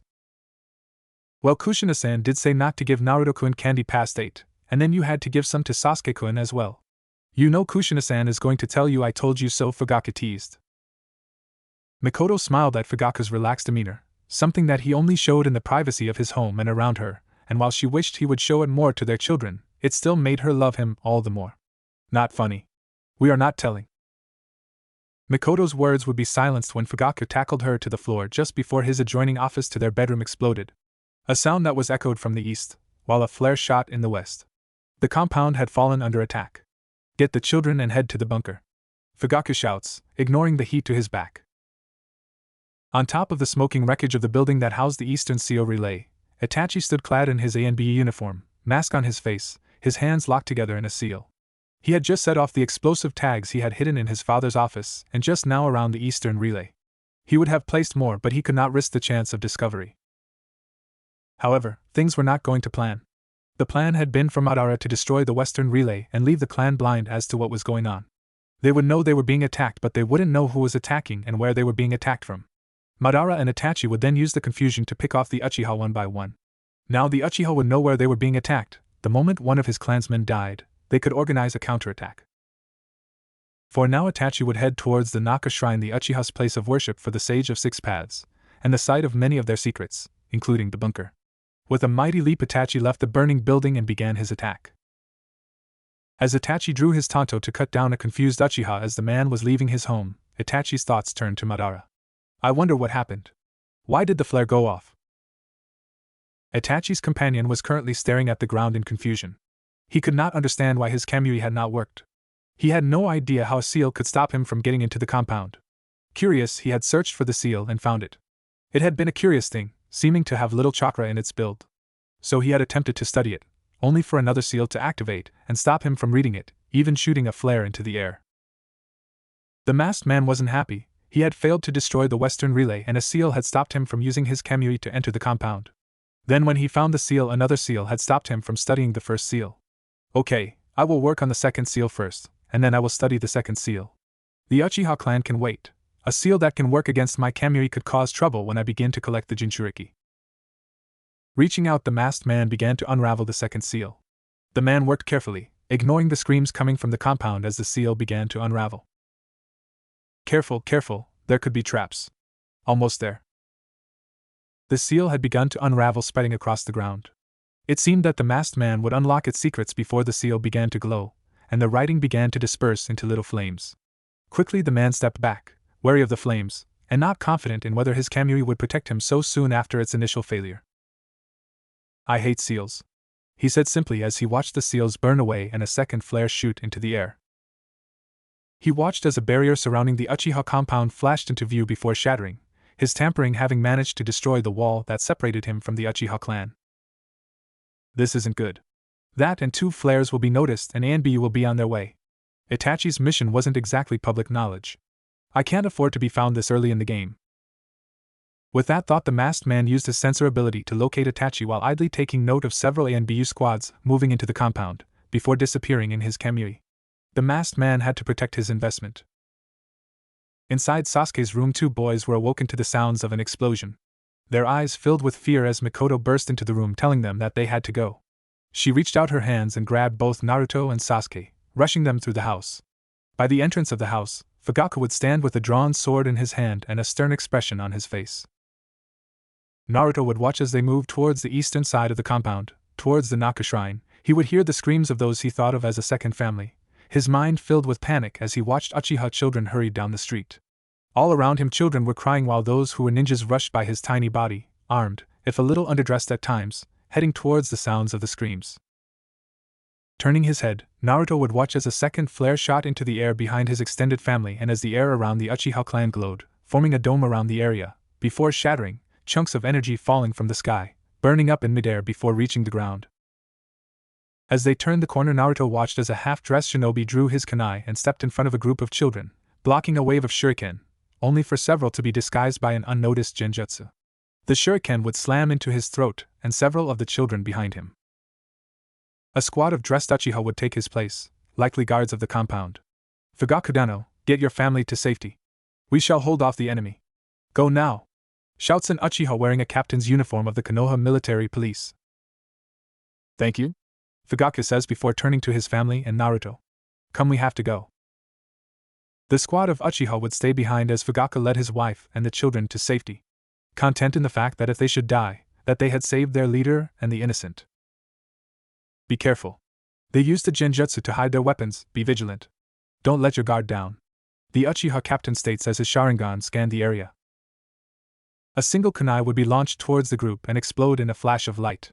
Once the Uchiha were blinded, Itachi dropped upon them, slicing through 2 members of the squad before their eyesight started to clear. The captain would be the first to notice him, his vision still blurry. He would draw a kunai and engage Itachi in combat. Shidori-san, go warn the others, it's the ANBU. The Hokage is attacking. The captain would shout out, not recognizing Itachi with his affected vision. He had ordered his squad mate, Shidori Uchiha, to leave and warn the rest of the Uchiha clan. Hi, Shidori Uchiha said before turning and running towards the nearest Uchiha squads to spread the word. We may lose, but we will make the Hokage pay for every life he takes, he thought as he retreated. I can't allow him to get away, Itachi thought as charged forward, intending to intercept the fleeing Uchiha. The traitorous Uchiha would abandon this idea as the captain of the Uchiha squad intercepted him. Once the captain had reached Itachi, he had swung his kunai only for the traitor to dodge, leaping backwards before the captain's kunai could slice through him. It's not going to be that easy, the captain stated, pressing the attack. I can't let this ANBU create any distance. If he has been skilled enough to get this deep into the Uchiha compound on his own, who knows what ninjutsu he knows? I can't let him form any hand signs. Itachi responded to these attacks, blocking them, reading them, learning his attacker's pattern before preparing his counterattack. The captain, swinging his blade once more, was unprepared for the parry that met him, knocking the arm that held his kunai to the side and leaving him open to the thrust of Itachi's tanto. It is only thanks to his Sharingan that the captain dodged the strike, his eyes predicting the attack, and allowing him to step to the side to dodge. With the attack dodged, the captain stepped forward, getting close to the traitorous Uchiha, and brought down his left arm, his weaponless arm, down and over Itachi's sword arm, trapping the arm to his side as he brought his kunai around once more. I've got him. He can't form hand signs and he won't break my hold in time. Wait, what? The Uchiha captain thought as his kunai was less than a second from burying itself in Itachi's chest, only to be caught off guard when the ANBU he held turned his head to the Uchiha and met his eyes. He's an Uchiha. This would be the last sane thought of the captain as he noticed his captive's eyes for the first time. The 3 tomoed eyes of the traitorous Uchiha began to morph, taking on a new design, racing against the approaching kunai. Tsukuyomi, Itachi whispers once his eyes finish their change, a little shuriken-like design replacing their original 3 tomos. The captain was trapped, frozen in place, his kunai nearly touching the skin of Itachi's chest. With the captain frozen in place, his mind broken from the technique, Itachi extracted himself from his hold. You fought well, Itachi said before thrusting his blade into the now collapsed Uchiha's chest. Taking a deep breath, Itachi considered his next action. He could go after Shidori and stop him from informing the rest of his clansmen of his attack, but the man was already gone, his message probably spread. Or he could continue to head to the bunker and catch his parents before they get there, the children likely having slowed them down. My parents have to die. Without them, the Uchiha clan will not have the leadership needed for the coup. If they survive, then all of this has been for nothing. Ignoring the strain in his eye and the depletion of his chakra, Itachi brought his hands together into the sign needed for the Shunshin no Jutsu. Once Itachi had gathered the appropriate chakra, he disappeared into a puff of smoke. Itachi was heading straight to the Naka Shrine and his parents. On the western side of the compound, 3 ANBU squads had entered the Uchiha compound and had begun to advance towards the center of the compound. Taicho, it's deserted. Where is everyone? I don't know. Be on the look, take cover, the ANBU captain shouted. From the rooftops, Uchiha clan shinobi cast the Katan, Phoenix Flower Jutsu, spraying a rain of tiny balls upon the ANBU squads in the street, while others cast the Doton, Earth Wall Jutsu on the ends of the street, trapping the ANBU in the streets below. The ANBU screamed as the fire from the ambush rained down upon them, killing most of their number, while the Uchiha watched as the fire consumed the ANBU and spread to the surrounding buildings. From these flames, the captain that shouted the order emerged with 2 others behind them, leaping to the rooftops.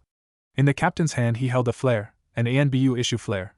He would aim the flare into the sky and shoot it into the air, unleashing its content into the sky where it would explode into a shower of sparks, informing all shinobi squads that they were under attack. You won't get away with this, he shouts as he engages the closest Uchiha in combat, idly taking note of the clothing he wore, or rather the lack thereof. The Uchiha is only wearing a pair of pajama pants and hastily put on, mismatched sandals.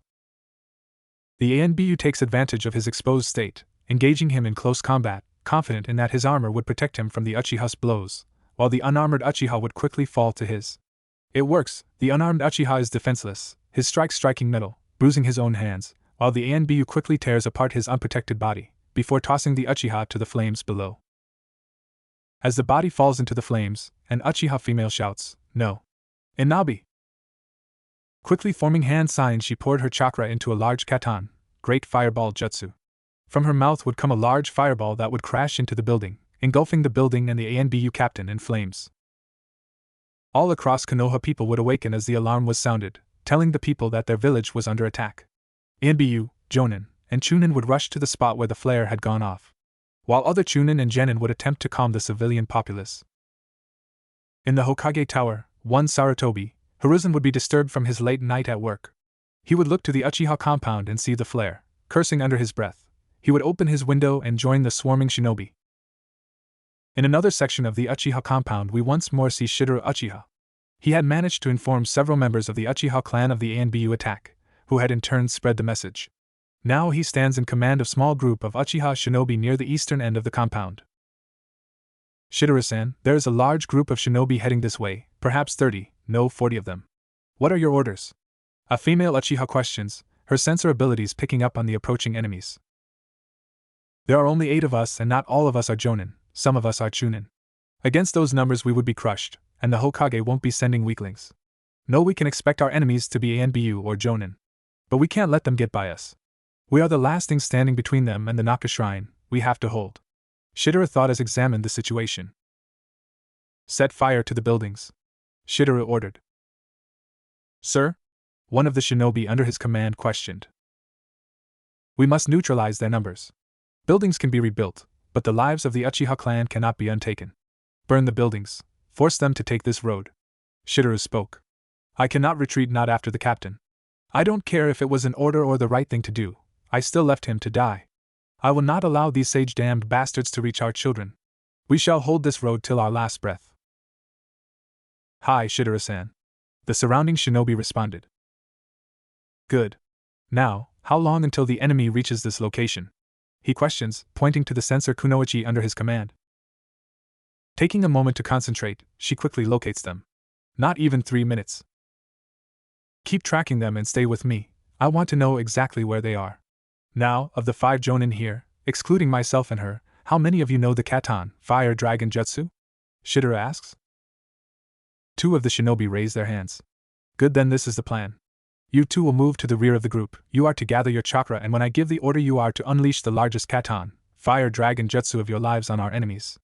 Everyone else except our sensor here will cast small fire jutsu on the buildings. Chunin, be careful with your chakra, I can't have you exhausted before the battle. Now go," Shidori orders. Across the entire roadway, buildings were set aflame as small-scale jutsu like the Phoenix Fire Jutsu and the Great Fireball Jutsu were unleashed. Soon only the road was clear of the flames, the only safe path through the area. "1 minute!" the sensor shouts. "All right, hide quickly if you must, use the smoke to hide your presence. Once the fire dragons are unleashed, use the confusion to your advantage, cut them down." Shidori orders before turning to the sensor he had hidden near. "By the way, I never got your name." "Is now really the time?" the sensor replies. "Can't think of a better time," Shidori responds. The sensor hesitates for only a second, Setsuna. Shidori smiles before turning his attention to the road. Already he can see the silhouettes of the approaching shinobi. He tenses and grabs his kunai, waiting for the right moment. The moment came quickly as the shinobi sprinted past his position, heading towards the end of the road, where the 2 hidden Jonin were waiting. "Now!" Shidori shouts. From the end of the road, 2 massive Katan, Fire Dragon Jutsus were unleashed, catching the encroaching shinobi off guard and incinerating half their number. From all around the surviving shinobi, a barrage of kunai, shuriken rained down upon them as the hidden Uchiha endeavored to take advantage of the confusion. "Kunai Kage Bunshin," just as Shidori intoned, launching the kunai from his hand and watching as multiple copies appeared in the air before crashing into the confused shinobi. He was glad he had accidentally copied this jutsu when he was a genin serving under the current Hokage during the Second World War. "Charge!" Shidori gives the final order, his Sharingan flashing into his eyes as the men and women under his command rushed the survivors of their attack. The battle wasn't long. The few survivors of their initial barrage were easily overwhelmed by the Uchiha forces. However, 2 of the Uchiha had perished, 1 Jonin and 1 Chunin. "Shidori-san, more hostiles incoming," Setsuna warned. "Quick, check the bodies for explosive tags. We will mine the road. I know some of you are tired, but we are fighting for our families, for children, we cannot falter. Make the forces of the Hokage pay for every life he has taken this day. For the Uchiha clan," Shidori shouts, lifting the spirits of the Uchiha once more. All across the Uchiha compound battles were taking place, and the death toll began to rise as more and more Uchiha and Konoha shinobi began to die. It was not long till the entire compound began to burn, as ninjutsu ravaged the area and the fires spread unchecked. The Uchiha compound had become a battlefield. At the Naka shrine, Fugaka had already guided the children inside of the bunker when he felt a shunshin incoming. Grabbing his wife, he threw her into the bunker and slammed the door. "What, Fugaka-kun, what are you doing?" Mikoto cried out. "Live. You must live, not just for our children but for all of the children of our clan.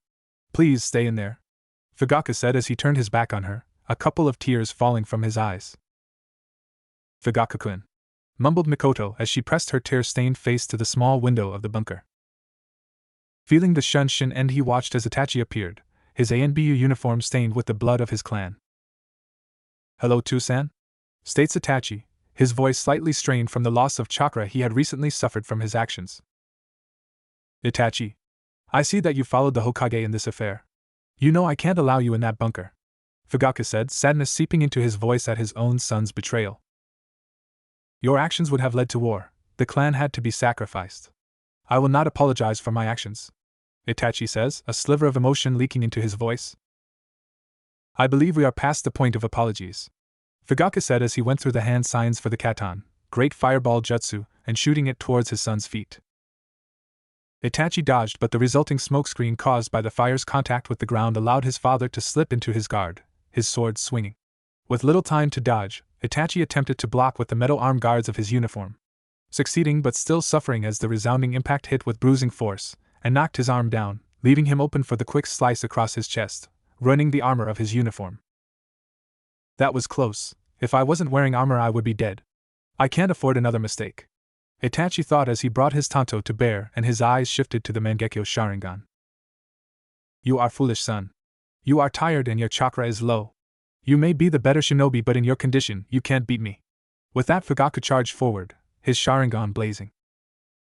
However, before Fugaka could swing his sword, Itachi cast a quick genjutsu, altering his father's perception of where Itachi was standing, causing Fugaka's sword to swing too early and knocking the man off balance. Fugaka's eyes were already working to dispel the illusion, but the damage was done. Itachi stepped forward and brought his tanto down, slicing his father from his left shoulder to his pelvis, and removing the hand holding his sword. This is what made Itachi such a great shinobi and why he is considered such a powerful shinobi despite his young age: genjutsu. While Itachi is quite skilled in ninjutsu and taijutsu, even kenjutsu, it is his talent in genjutsu that allowed him to be great. Itachi knew that in a shinobi battle, long drawn-out conflicts are the rarity and not the rule, that the first mistake is usually the only mistake. It's why he used genjutsu. It allowed him to determine when the mistake would be made.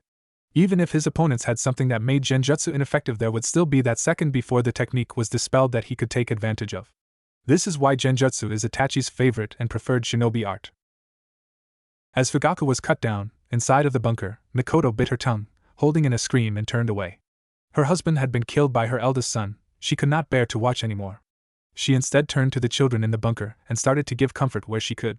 They would be traumatized. Naruto and Sasuke had both seen other children cut down before their eyes, seen the twisted bodies of the dead, and the flames of war.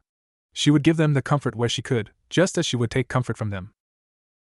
Outside of the bunker, Itachi examined the door, looking for a weakness in its defenses, before a voice came from behind him. "Don't bother. I created that bunker during the early days of Konoha, in case this Senju-controlled village should turn on the Uchiha clan. Even if you could break it open, the bunker holds the clan's summoning scroll to the cats. They could simply be reverse summoned to safety. Now come, the night is over," the masked man posing himself as Madara says, reaching his hand out to the traitorous Uchiha. "Very well, but Madara-sama, where were you?" Itachi asks with a tired sigh. He could hear quite well that his mission had failed, as the sounds of war filled the air. "I came across an interesting seal. Now come, the Hokage approaches," Madara says with an air of superiority. Nodding, Itachi accepted the masked man's hand and together they disappeared into the man's kamui. With the Hokage's arrival, the fighting quickly began to end as he sounded a general order for a ceasefire. With the order given, the Uchiha fell back to the Naka shrine and waited until Sarutobi appeared once more, a force of Jonin and Anbu at his back. This is not how it was supposed to happen. This is a nightmare, Sarutobi thought as he approached the bunker. Standing in front of it was Mikoto Uchiha, who had come out of the bunker to represent her clan. Behind her, the surviving Uchiha clan shinobi stood prepared to fight if the violence should continue. We need to talk, Sarutobi says plainly. His eyes locked onto the Uchiha matriarchs, staring into them without fear.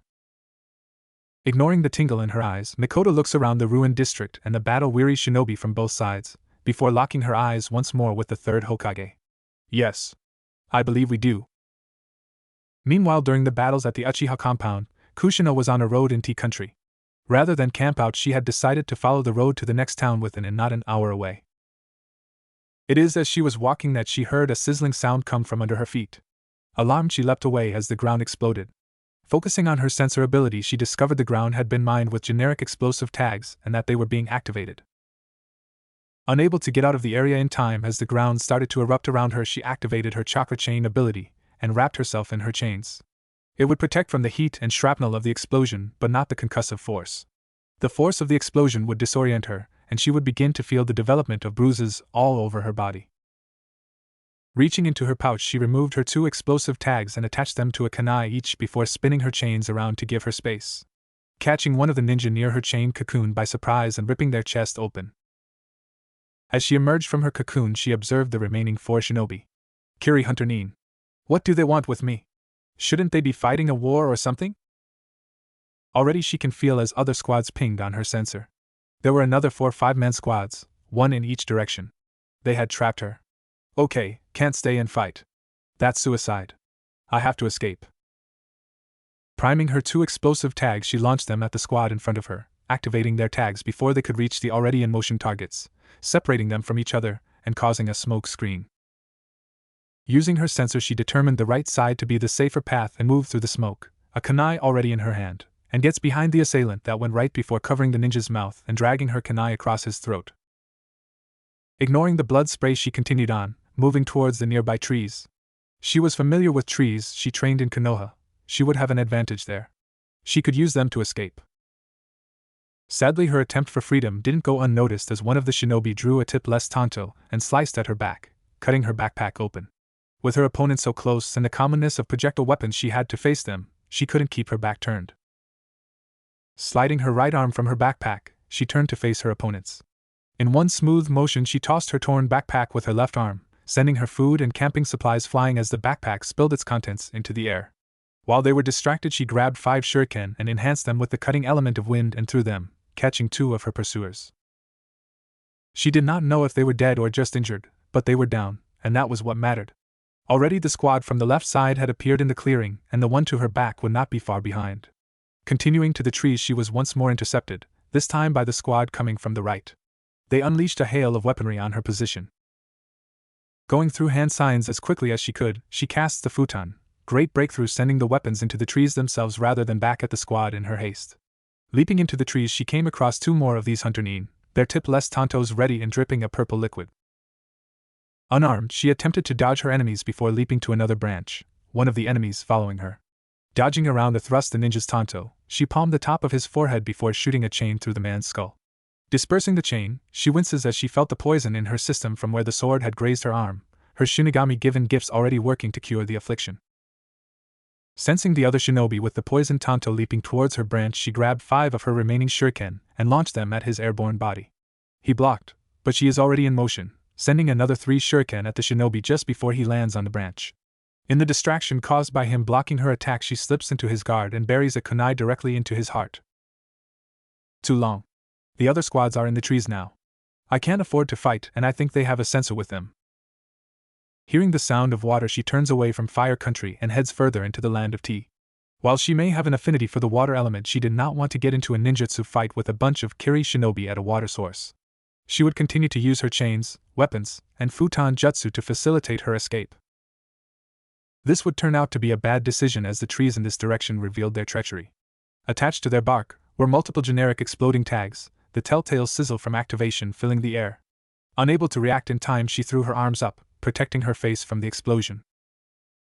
The concussive force would slam her back into a tree and the bark would shoot out like miniature projectiles, burying into her arms. Whoever wants me dead is well connected and has deep pockets. Explosive tags are not cheap, even the generic type. But how did they know where I would be? They had to know about my mission. It's the only way that they could have set this up. Struggling to her feet, Kushina struggled to bring her hands together, before silently casting the Kage Bunshin no Jutsu. In a poof of smoke, 3 equally injured clones appeared by her side. Without a word, Kushina and her clones took off into the destroyed woods, splitting into different directions. Ha! Even if they have a sensor, they will have no choice but to split up and follow my clones. We have the same chakra signature. As Kushina ran, she resisted the urge to cry out from pain. The concussive blast from 2 explosions had damaged her legs. She was sure that the bones in her legs were at least cracked, and that her healing was working overtime just to stop them from breaking every time she applied pressure to them. Crossing the destroyed trees, she focused on her sensor once more. Her ploy had not worked. Blast them to the void. How are they still following me? They're almost on top of me now. Kushina ran her injured hand through her hair in frustration, only for her hand to encounter something odd. Pulling the object from her hair, she found it to be an insect. A beetle.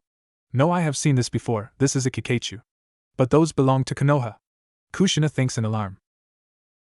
Shadow Possession Jutsu, complete. Kushina heard from her left, as the Kiri Hunter Nin emerged. Kushina struggled to break free, but it was too late. She saw as a ninja moved forward and stabbed her through the chest.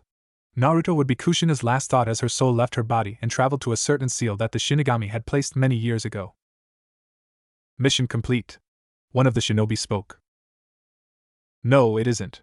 Squad 4, go, kill Lord Ichiro and his family. He is the noble that Kushina delivered the scroll to. Make sure the people can clearly see your Kiri uniforms. Our orders are to make sure that Kiri takes the blame for the attack and T-Country will seek protection from our own. Kushina Dano's valiant attempt to intercept us will be seen as Konoha protecting its neighbors. Spoke another of the Kiri-clad shinobi. The commander of the assembled shinobi. Hi, Taicho. Before one of the 5-man squads disappeared to murder the civilian noble and his family. You lot, secure her body, she died a hero, and Konoha likes to bury their heroes. The commander ordered. This mission would be off books, just as they were ordered. Yes, I believe we do. Mikoto answered Sarutobi after taking in the surrounding area. Pointing to notably intact building that had so far escaped the fire and the scars of battle, Mikoto addressed the Hokage. Would that location be suitable for our needs? The Hokage, sparing only a glance at the building, nods.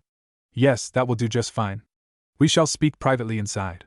The Hokage spoke while putting extra emphasis on the word privately. This would be a talk without their respective guards, without witnesses. Nodding, Mikoto left the few surviving Uchiha and joined Sarutobi in his walk to the building. Once inside, they moved to the dining room. They took seats on the opposite sides of the traditional table, sitting on the mats on either side of the low table. Mikoto-san, before we begin, let us not be coy. I have neither the time nor the patience for it tonight, Sarutobi says as he takes out his pipe and lights it, while not showing Mikoto the respect of her position. Very well, Sarutobi-san. What is it you wish to discuss? I believe what happened here would be quite obvious, Mikoto says, throwing off the sama suffix normally used when addressing the Hokage. I want to discuss the future of your clan. I believe we can both agree that what happened tonight was a disaster for both sides, don't you agree? It wasn't a question. The loss of life on this day is by far a regrettable thing, and I don't believe that Konoha needs any more blood spilt this night. I believe that a deal can be made, but first I would like to hear what your plan was for your little coup, Sarutobi states while looking calmly into her eyes as he blows a puff of smoke into the air. I thought we agreed to not be coy. What is this deal that you believe can be made? Mikoto asks, frustration leaking into her voice. But Mikoto-san, I am not being coy, this all ties together. Now if you would please, what was your plan? Sarutobi insists. He's completely relaxed. He knows that I can't attack him. Even if I did, there is no guarantee I would win. In fact, I'd probably lose. And what about the children outside? I have to play along. Mikoto thought as the urge to attack the old Hokage began to fill her before she pushed it down. The plan was simply to inspire a vote of no confidence in the current Hokage. We knew that the Uchiha clan could not oppose the might of Konoha. That was even before taking into account the various shinobi garrisons spread throughout our country, and the samurai forces that would respond to our rebellion. With the knowledge that we couldn't beat you in combat, we decided to not follow the Uchiha way of using force and try a more subtle approach. Mikoto sighs before continuing. We decided that we would sabotage the ANBU barracks and cause the assassinations of many key personnel within Konoha, ranging from the ANBU commander to the head of the hospital, even the Hokage candidate Shikaku. The assassinations would be carried out by various Uchiha spread throughout the ranks that had access to the assigned targets. Mainly, we would use the Uchiha inside of the ANBU for these assassinations, while we used the military police to create favorable conditions. When the power vacuum formed from the loss of these key individuals, we would call a vote of no confidence in your leadership and have you removed from your office. The next Hokage would then be replaced by an Uchiha-backed candidate or an actual Uchiha. If the worst should happen and we lose this election, we would take advantage of the gaps in power and ingratiate ourselves to the new Hokage, assuming a more influential role in the running of Konoha. Mikoto explains. It was a good plan. Konoha's manpower would remain largely unaffected and our leadership could be replaced before a war took place. My spies had told me something similar. Now we get to the root of our deal, Sarutobi says, his facing maintaining an expressionless visage. And what is this deal? Mikoto asked. The deal is simple. While I cannot have one of Konoha's founding clans declared a minor clan, I can cull most of your remaining influence. The Uchiha clan shall surrender control of the military police.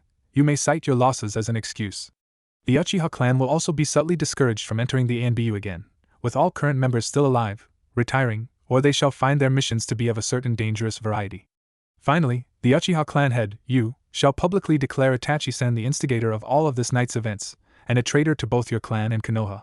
These terms are non-negotiable, Sarutobi offers. Mikoto takes a moment to think before she gasps. You need us. If the Uchiha clan doesn't declare Itachi-san a traitor, then you may lose your office.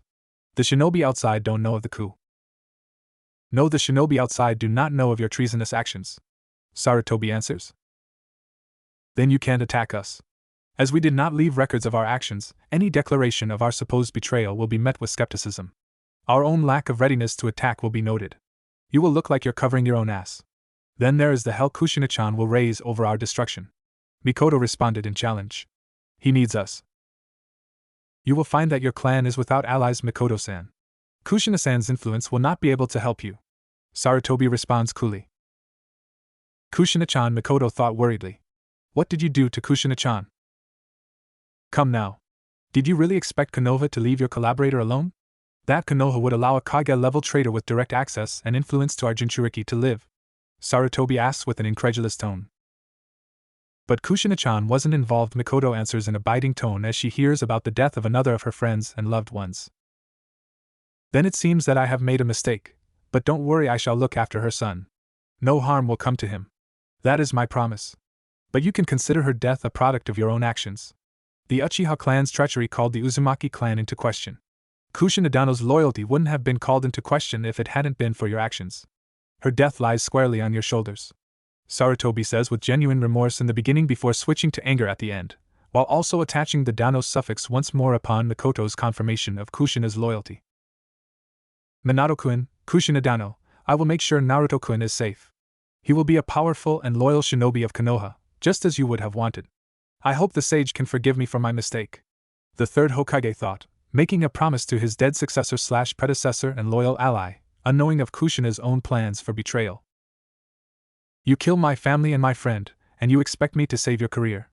Do you really think I will support you? Mikoto more demanded than asked, as the quickly building rage from the night began to surface. I don't believe you understand. If you do not support me, I will order the death of your entire clan, starting with you, in this very room. If you do not agree to this deal, then that is the end of your clan. I am perfectly willing to order the death of a clan of traitors. I think I can survive the fallout, and I am willing to take that risk. Sarutobi answered in a cold tone. So what do you choose? Do you sell out your eldest child, or do you sentence your clan to death? Choose now. The Hokage orders. It is a choice that no mother would ever want to make. Does she condemn one child to save the rest of her family, including her youngest? Did she want to be responsible for the death of the remaining members of her family? I have to say yes. Even if the clan somehow escaped, we could never survive on our own, not after we were declared traitors. Itachi-san made his choice. He sided with the Hokage. He will protect him. No, I can't think of him. He killed Fugaku-kun. He killed parts of our family. I have to protect what I have left. Yes, Hokage-sama, I will accept your deal. Mikoto finally spoke, saying the sama suffix as if it was poison. Fantastic. Now don't try anything funny. If you deviate from this deal, I will carry out my promise. Remember, you cannot tell anyone the truth of what actually happened tonight, and it should be left unsaid that you cannot tell little Naruto-kun the truth about what happened to his mother. I don't have to tell you what would happen if the implied trust of this meeting were to be broken. I will be watching. Sarutobi threatened. Yes, Hokage-sama. Mikoto spoke in a defeated tone as she rose from her seat, the Hokage joining her as she walked out of the building to address the surrounding shinobi. Fellow members of the Uchiha clan, honorable members of Konoha's shinobi force, we have been deceived. Uchiha, Itachi, my son and clan heir, has for unknown purposes sought to cause a civil war in our homes. He dressed himself in his ANBU uniform and attacked us. In this confusion we allowed fear to cloud our minds, perhaps influenced by the bloodline massacre taking place in Kiri. But this is not Kiri, and we should not have been so easily deceived. The Uchiha clan offers its apologies and sympathies to those who lost their lives from this betrayal. That is why, for his crimes, we declare Itachi-san a traitor to the clan and with Hokage-sama's support, a traitor to Konoha and to Fire Country. In accordance with this, we strip Itachi-san of the Uchiha name and all titles that it had brought.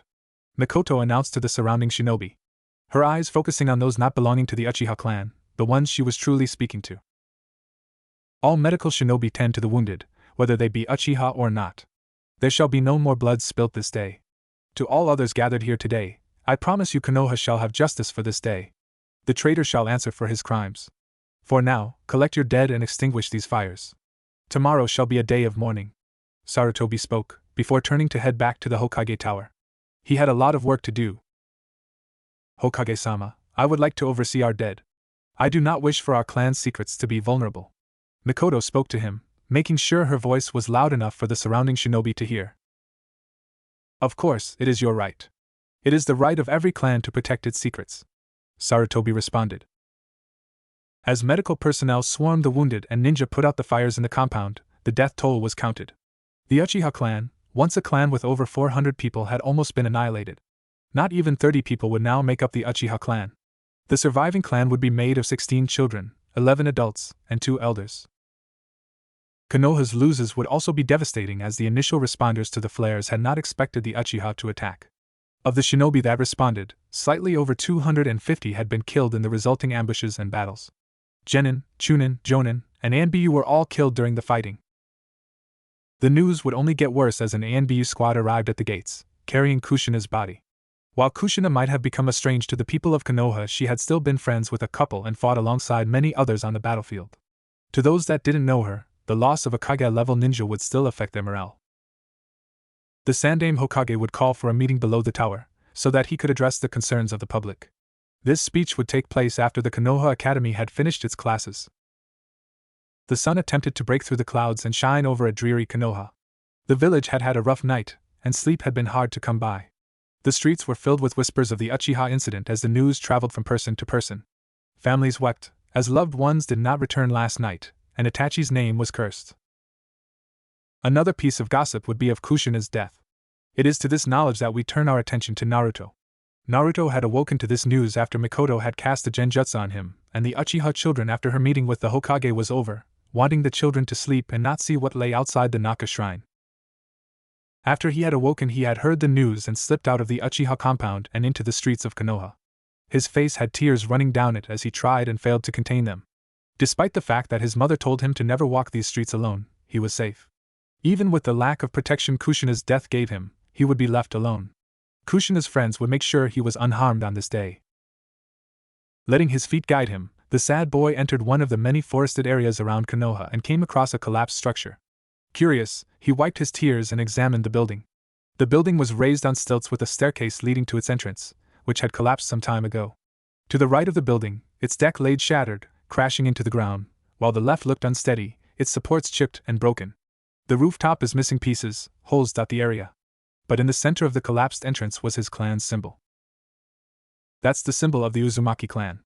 I wonder what's inside, Naruto thought as he slipped under the dilapidated entrance. The inside of the building was not any better. It shows the signs of torn tapestries and stolen pieces of worship. Walking forward, he approaches a fallen table in front of a wall covered in masks and examines it. By its overturned side he can see shattered glass and pieces of incense, evidence that this was a prayer table. Crouching down, he tries to lift the table only for the cracked piece of furniture to break in his hand. What happened here? The young Uzumaki wondered as he turned his gaze to the wall in front of the table. The one part of the temple that was still intact. On this wall there are several masks. All similar in design, a face with horns on top and recognizable to the child Uzumaki. These are Shinigami masks. That means this is a temple to the Shinigami. It is as he thought this that his feet began to move, carrying him before the mask in the middle. The mask bore a fanged grin and dark eyes. Slightly curved horns pointed towards the broken ceiling. Reaching his hands up, he attempted to grab the mask but could not reach it.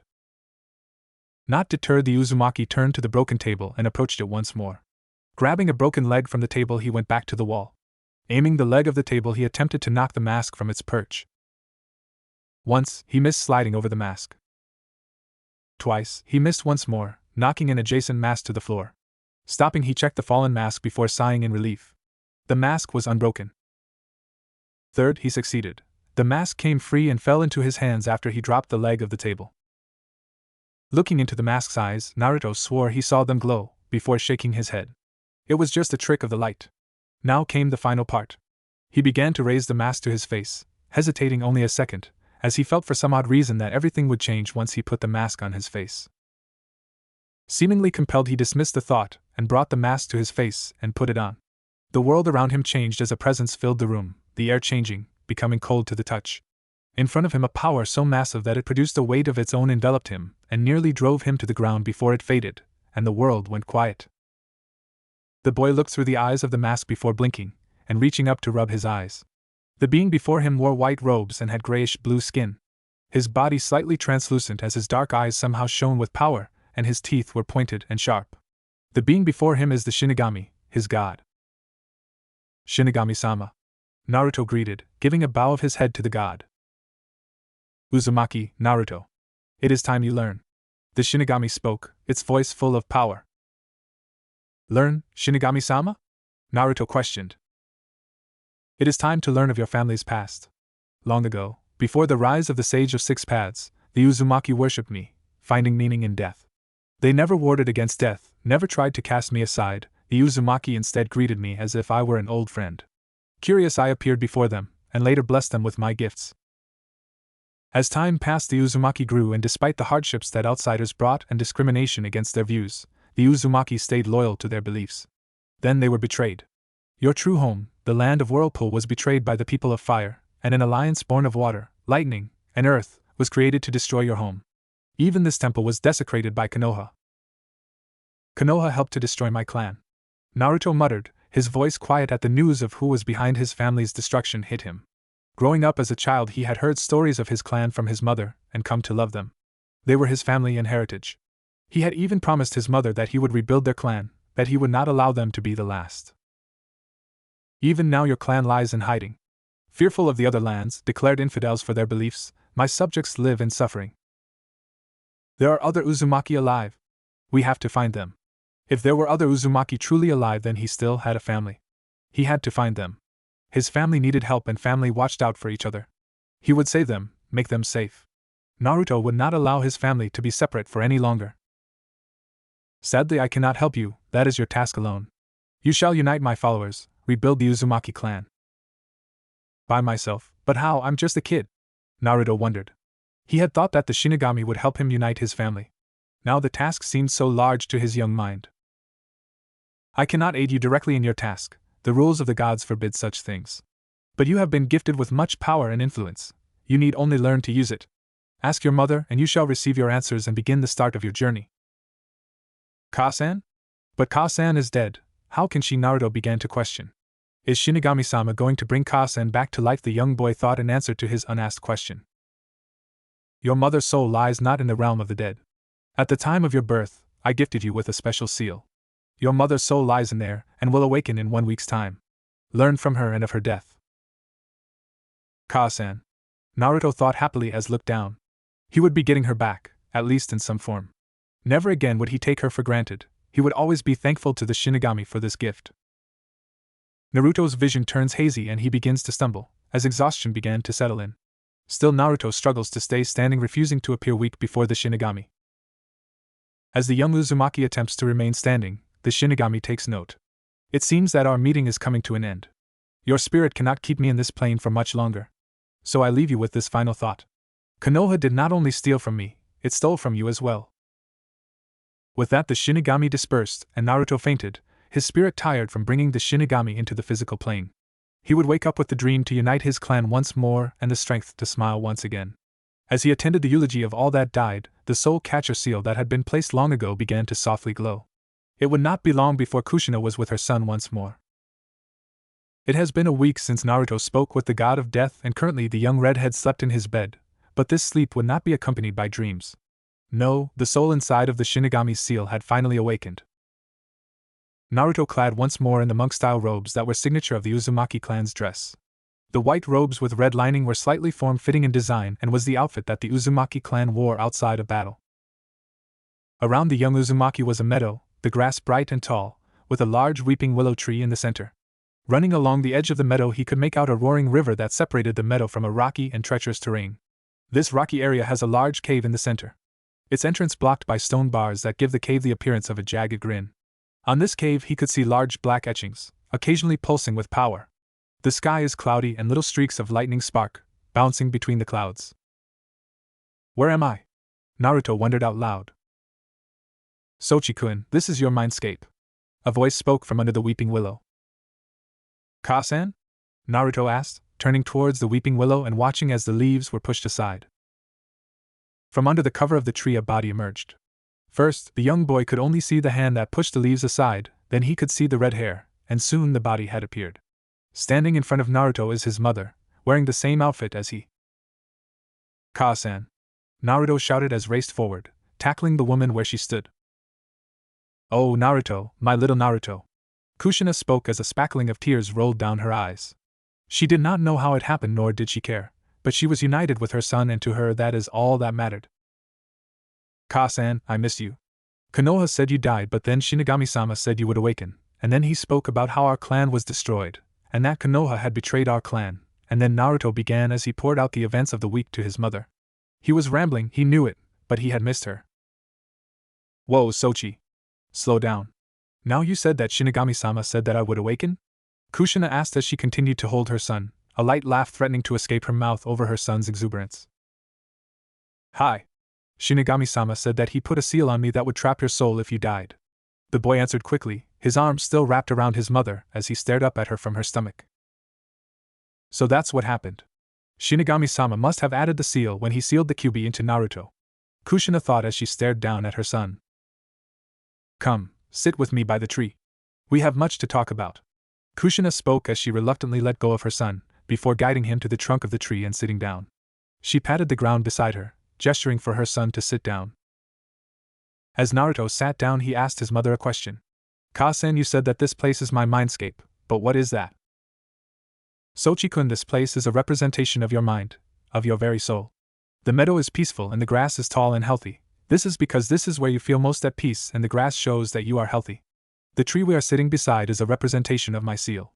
And the clouds and lightning shows that you are troubled, worried, or confused. Kushina kindly explains to her son, drawing on her own experience with mindscapes from her past experience as a Jinchuriki, and the knowledge the Uzumaki had gained of the spiritual world. But what about the rocky area or the river? What do they mean? Naruto asked. The river is a barrier. It separates the meadow from the rocky area. As for the rocky area, we will talk about that soon.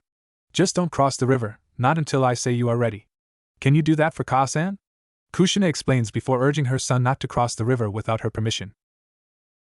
Hi. Naruto says happily. The boy did not care about the rocky terrain. It may look interesting to him, but his Ka-san is in the meadow. He currently had no desire to visit the perilous area. Good. Sochi-kun, do you know how I died? Kushina asked her son bluntly, unsure of how to broach the topic in a tactful enough manner that her 5-year-old son would understand. No, but Shinigami-sama said that I should ask you. The boy answered. That's because you're in danger.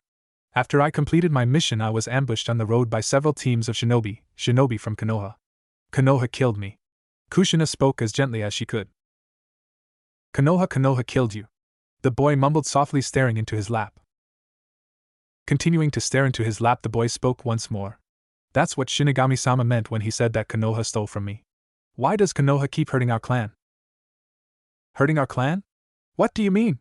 Kushina asks, unsure of what her son meant when he said that Konoha had been hurting her clan, not knowing of the hand that the village and their country had played in the destruction of her country. They betrayed our clan before the Second World War. They helped lightning and water to destroy our home. Even Earth was in on it. Naruto answered, the comfort of his mom's presence allowing him to talk about what had been bothering him since he spoke with the Shinigami. Damn them to the void. Kushina thought. Konoha had helped to destroy her clan, and she had fought for them. She could not believe she served as a shinobi under Konoha's banner. Naruto-kun, it is very important that you listen to me. You must get out of Konoha, Kushina urged. Hi. I don't like it here anymore anyway. Since you died and the Uchiha clan was nearly destroyed, the glares have gotten worse, the boy answered. Naruto knew because his mother had told him from a young age that if he went out of his home or the Uchiha compound, he must have either her or an Uchiha around to be safe. He had noticed that Konoha was getting decidedly unfriendly now that his protection is nearly gone. The Uchiha clan? Kushina mumbled under her breath before looking her son in the eye. You must be careful. You can't just leave. Things are not as simple as you might think. Why, Ka-san? You taught me some of the laws of Konoha. I am not a shinobi. I don't have to ask the Hokage to move. I can just leave Konoha, maybe slip across the border.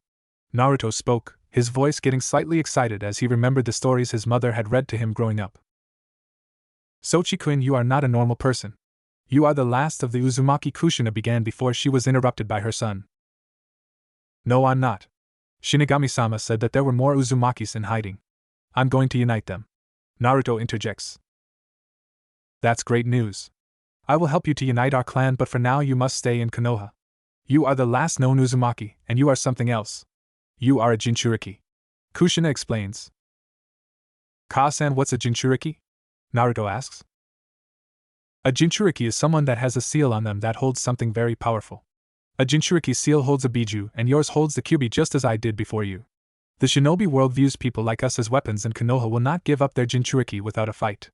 Kushina explains. Is that the reason that people glare at me? Naruto asks. Hi. But that is stupid. Don't they know how seals work? If the seal turned us into the Kyubi, then there would be two Kyubis, not one. Wait, if the tree is a representation of your seal, then the cave would be, Naruto says, untroubled by the revelation of his status. If his mother was one, then it could not be a bad thing. Hi. The cave is a representation of the fox's seal. Also, most people have no knowledge of Fuinjutsu and how it works. It is even rarer to meet a seal master, someone who could understand a Jinchuriki's seal. This fear is increased by those that have seen, heard, or experienced the devastation a Jinchuriki can bring to the battlefield. You must be careful. Kushina warns. So they are just confused? Naruto asked. No. Jinchuriki have existed for a long time, starting with Mito Uzumaki. If they lash out at you, then they are in the wrong. Never allow anyone to hurt you. Promise me. Kushina states adamantly. She would not allow her son to be hurt by the misguided. She did not care about them, she cared for her son, and what mother would allow anyone to harm her child? Hi, Ka-san. Good. Kushina says before lying down, dragging her son into her embrace. Let's go to sleep. When you wake, we will begin your training. Ka-san, is it wrong to hate? Naruto whispers into his mother's chest. No. Sometimes people do things that are unforgivable. Why? The mother answered, unsure of how she should answer this question. Well, it's that our family has been harmed by so many people. I wanted to know if it was wrong that I wanted them punished. The young boy answered. Giving her son a quick squeeze of reassurance, she answered. It's only human to feel that way. Then I hope that one day I can bring to justice those who hurt my family. Like the Uchiha clan did before the incident. Naruto says, not yet realizing the implications of what he had said. Naruto-kun, I don't think, just be careful. There is a fine line between justice and vengeance. For now, go to sleep. With that said, Kushina began to hum a lullaby to her son, and he began to close his eyes. Soon Naruto was asleep, and though Kushina no longer needed to sleep herself, she too closed her eyes. I don't think you realize what type of justice your goal needs. Konoha alone is a great enemy. I hope that you will realize this. I would rather you escape and unite our family than die. After the Uchiha incident, the world once more found itself on the brink of war. Fire Country, the nation with the most prosperous lands and strongest military, had been left vulnerable, and the other nations began to circle, but once again the elemental nations would decide against war. The other four superpowers of the elemental nations had no desire for the conflict, and without their support the smaller nations had no desire to challenge even a weakened fire country. The Land of Water would desire peace simply because of the bloodline massacres started by their own Kage, Yagura, plunging the country into chaos. The Mizuki's actions were beginning to cause a civil war to form in the Water Daimyo's country. To make matters worse for the Water Daimyo, he was beginning to lose control of the outlying islands that made up his country, forcing the daimyo to deploy his samurai to them in an attempt to keep order. Their political situation would only worsen when they received word that the Land of Tea was ceasing all political ties with their country, and instead had joined the Land of Fire as an ally after an assassination of one of Tea country's nobles. The Land of Lightning would stay out of it for a simple lack of allies and political strength. After the Hyuga incident, and how close they came to starting the next world war, they felt that the Land of Fire could easily rally allies to their side. They could not afford to be the instigators of the next war. The Lightning Daimyo would also desire peace due to his sister, Lady Shirjimi, being married to the Fire Daimyo. The Land of Wind would simply not be able to afford a war. Their current daimyo had begun to take funding from Suna and its own samurai forces, preferring to use the money for more lavish expenses. He felt that with the country's desert and its sands he only needed a minimal defense force to keep his country safe. Already nobles felt concern for the future of their country, as the military is diminished and the rumors of royal bastards began to grow. Finally, the Land of Earth would also decide against taking advantage of Fire Country's weakness. With the advice of Inoki, the current Sachikage, the country would adopt a wait-and-see approach. Inoki believed that if Earth Country invaded Fire Country, that once the forces of Earth were victorious they would never enjoy the spoils of victory, and that the other countries would attack their diminished forces. This was also compounded by the fact that Earth Country, the most negatively affected country from the Third World War, was finally beginning to recover from the war. Naruto, age 5. Currently inside of Naruto's home we find the young redhead sitting in the same room his mother had once taught him. He is currently meditating with the table that once sat propped against the wall in front of him. On its surface you can see an inkwell and a brush, as well as papers with various seal designs strewn across its surface. He had been practicing seals, guided by the voice of his mother from the Shinigami's seal. Much had changed over the last few months after the death of Naruto's mother, and the once innocent boy was rapidly being forced to mature. One such change is that he is now the only known Uzumaki in the Land of Fire, and with that he had new responsibilities. This status made him the new clan head of the Uzumaki clan and technical owner of a seat on the council, though his age and lack of adult status caused him to be denied his seat. Since he couldn't take up his seat on the council, he asked Mikoto, the new clan head of the Uchiha clan, if she would act as regent for him. There were restrictions, of course. With his mother's advice he was able to make it so that while Mikoto could use his vote during council meetings, something that didn't seem to go over well with the Hokage, that he still retained control over the inner workings of his clan. Meaning anything from marriage contracts to finances, his mother had been particularly insistent on marriage contracts. It did not take him long to find out why. It seemed that with Kushina's death, the clans decided that they wanted the Uzumaki bloodline in their clan. The belief seemed to be that with his youth and lack of political know-how, they could get him to join their clan through marriage, taking control of the Uzumaki techniques, finances, and gaining the Uzumaki bloodline. There were also plans for if they could not get him into their clan.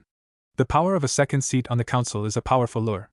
If it wasn't for his mother whispering in his ear about how to be polite but still turn down their offers, he might have found himself betrothed, or even married. If the threat of marriage was not enough, Naruto had also started to have trouble with the Uzumaki district.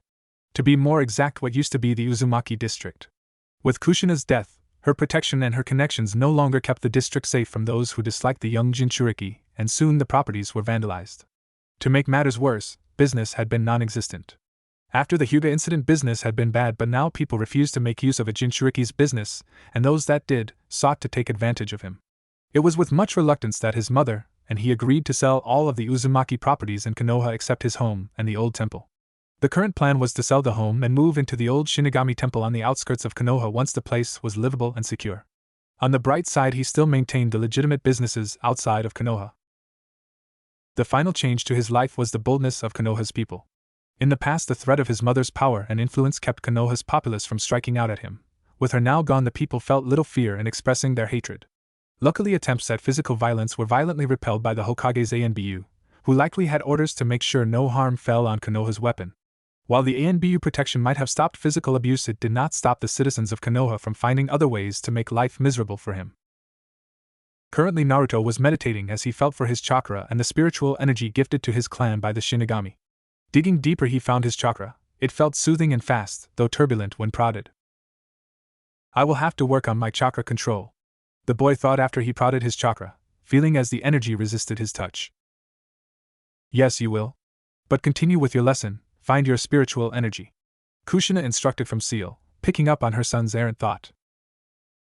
Naruto mentally nodded his head before digging once more into himself. He would figure out how to block stray thoughts from his mother another day. Digging past the chakra, he found a new energy, different and yet familiar. This new energy was strange, somehow feeling like he was touching himself, like the energy was made up of everything that made him who he is. Got it, the boy mentally thought to his mother. Good. Now pulse the energy. Like when you toss a rock into water and it ripples, Kushina coached from inside of the seal. Using the mental picture his mom's words caused, he pushed down on the energy. At first he struggled, the energy did not want to be moved. It was content to remain where it was. The second attempt was much like the first, a failure. On the third he attempted to move it like he had when he unlocked his chakra and felt it move, but it still didn't go far. On the fourth attempt he finally got it to move through his body, moving much like he would move chakra.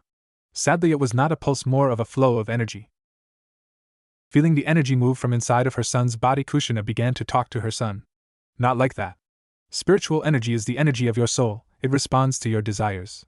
It does not behave the same way as chakra, nor should you try to control it in the same manner. Nudge it, send your thoughts to it, and it will respond. Okay. Pulse. Splash. Ripple. The young Uzumaki thought as he attempted to communicate with the energy. As the young Uzumaki mentally prodded the energy, it began to respond and soon began to ripple. Then it moved from his body, creating a dome that spread around the house. Suddenly he could feel another's presence outside of his home. He could feel unique things that he could not describe. It was dizzying.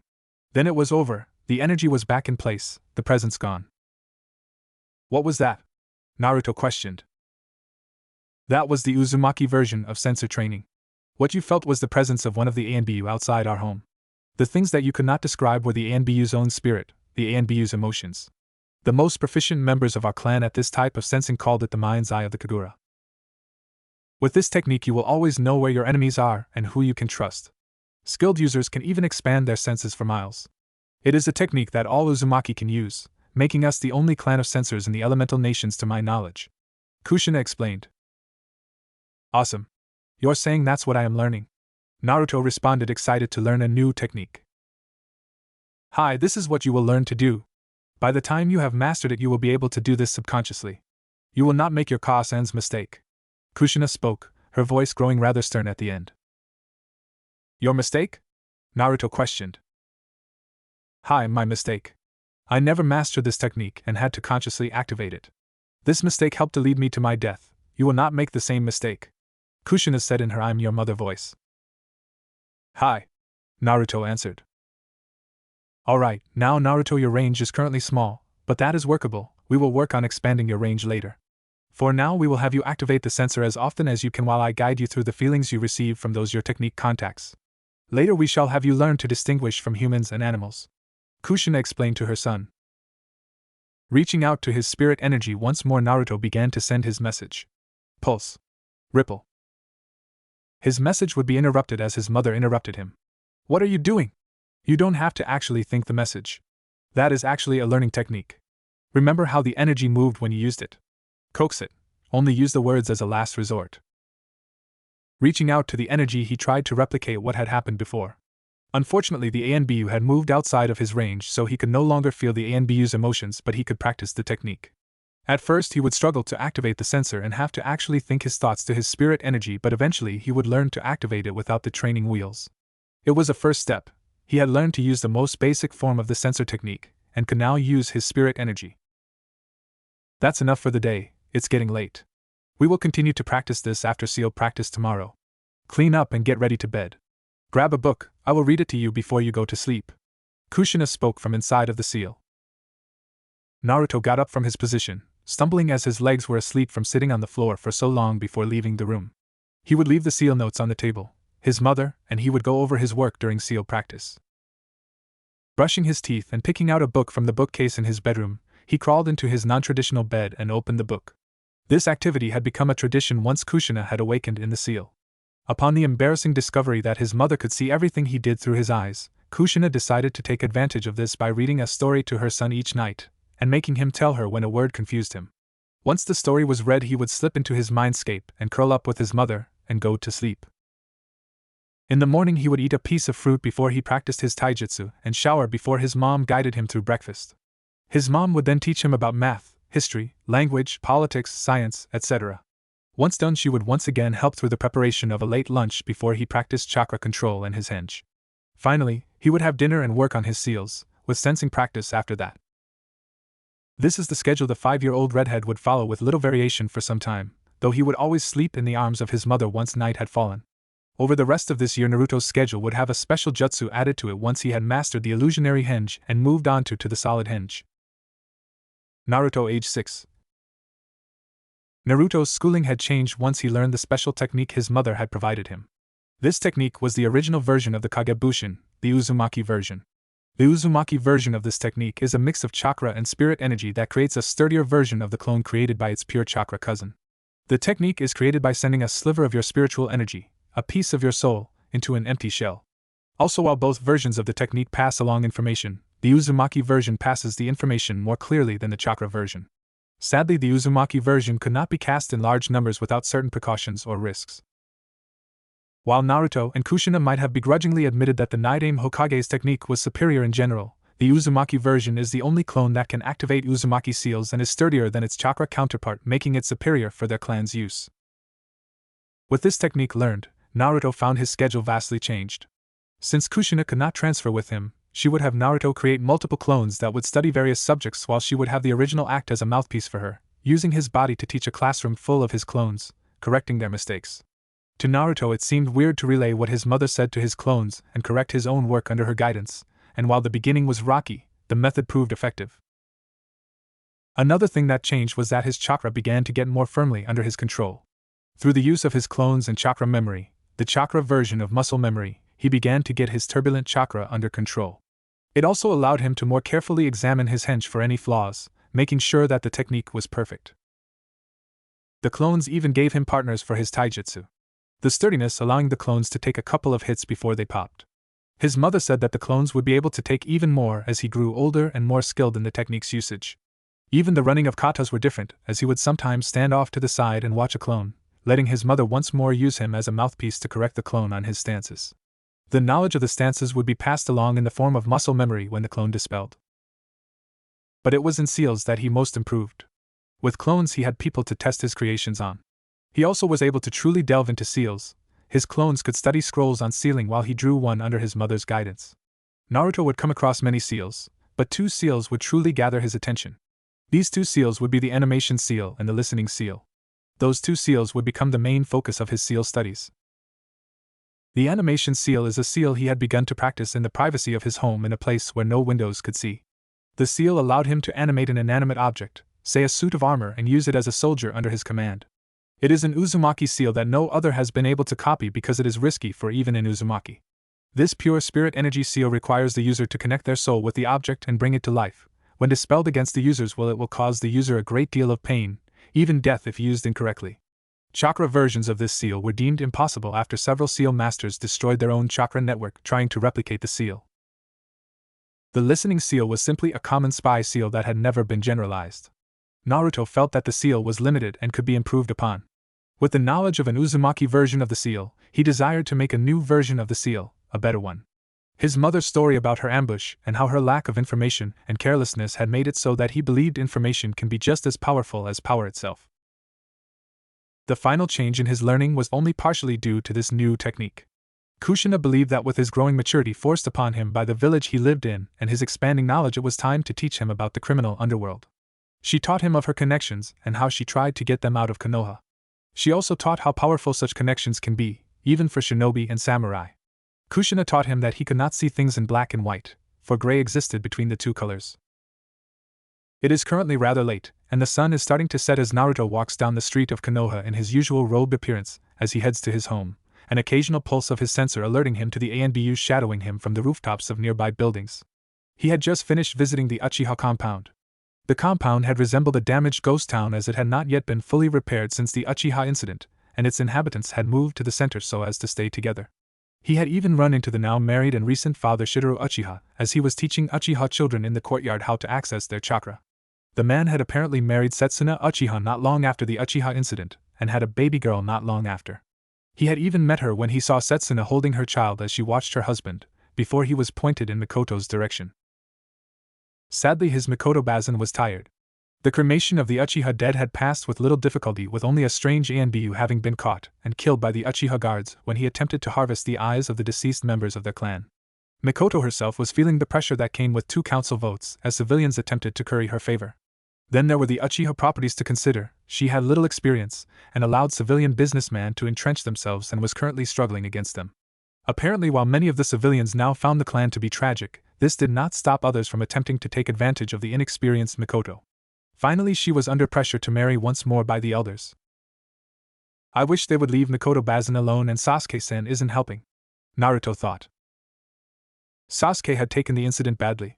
Where he was once kind and fun to play with, he was now quiet and withdrawn. He had developed an obsession with his brother that was only slightly more powerful than his obsession with his remaining family. He had even started to preach the old Uchiha adage about power. With this new belief, he had started to ignore his family in the pursuit of the very power he desired to avenge and protect them with. While Naruto could understand the desire to kill Itachi, even respect it, he did not like how Sasuke had changed. They had even fought when he decided to visit Sasuke, and he said that Naruto was wasting his time.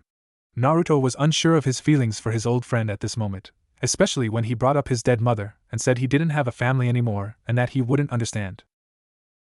Stupid Sasuke, of course I understand. Konoha killed my mother, but I was lucky enough to get her back. I was just saying that he should treasure his family, Naruto thought darkly.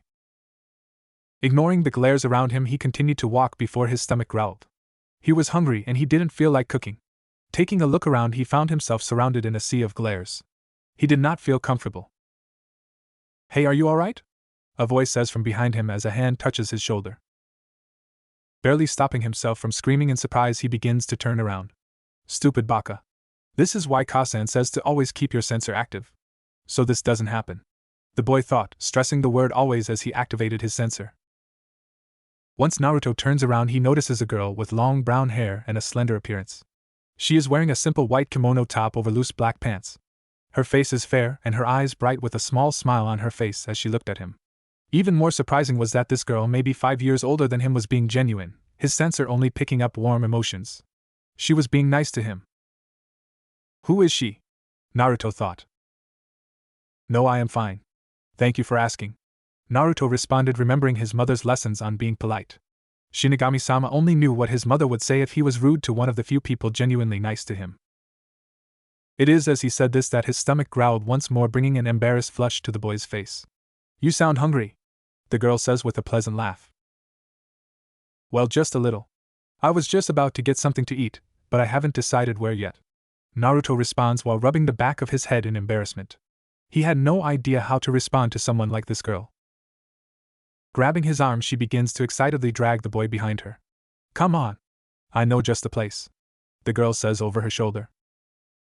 What? Wait. What are you doing? Naruto questioned, his emotional control broken by the suddenness of the action.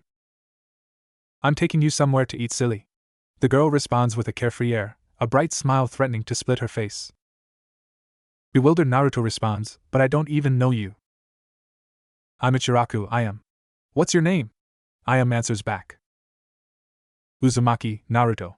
Naruto answers while pulsing his sensor and taking comfort in the fact that he can still detect his ANBU guards.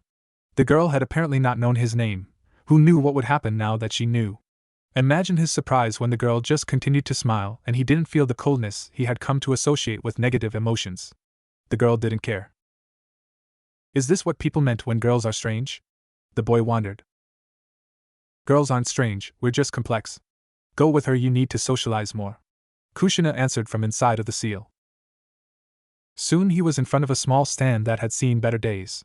The girl I am threw aside the curtains and spoke loudly. To-san, customer. As the girl went around the counter, a man appeared from the back. The man that appeared was dressed in a similar manner to his daughter, only with a blue apron tied to his front. His hair was short and turning gray, and he seemed to be balding as he put on a chef's cap. The man paused when he saw Naruto but then smiled. Welcome to Ichiraku Ramen, I am Ichiraku, Tuchi. May I take your order? Once more the Uzumaki used his sensor as he climbed onto a stool, the whole experience seeming surreal to him. Once again he got positive feelings. These people were different. Sochi-kun, I know this place. I used to eat here with your father before you were born. They're good people. Kushina reassured from the seal. She knew that her son was going through a hard time. Outside of the Uchiha clan and herself, every person he met seemed to hate him, or want something from him. To see two people just wanting to be nice was sadly a strange experience for her son. Yes, thank you, Ichiraka-san. What would you recommend? Naruto spoke formally. He was unused to social situations and was drawing on his political training in an attempt to make a good impression. Why are you being so formal? You're a kid, relax. Ayam answered before her father could while she dragged over a stepping stool to stand on behind the counter. She was not yet tall enough to comfortably see over the counter. Okay. But could you tell me what you would recommend? Naruto answered, the girl's presence confusing him once more. What, haven't you had ramen before? Ayam questioned, her face now close to his as she stood on her stool. No. My Ka-san apparently came. He paused as Ayam gave him a mock glare. Collecting himself, he tries again, trying to be less formal. My Ka-san ate here, but I have not. She thought ramen too unhealthy, so it wasn't on the menu. Naruto said awkwardly, hoping that he was informal enough for her taste. You are going to have to practice this. I will not have my son be such a stick in the mud. Kushina lamented from the seal. Her son is socially stunted, she knew this, but it was sad that he had such a hard time being carefree. Before Naruto could respond, Ayam was laughing. See, that wasn't so hard.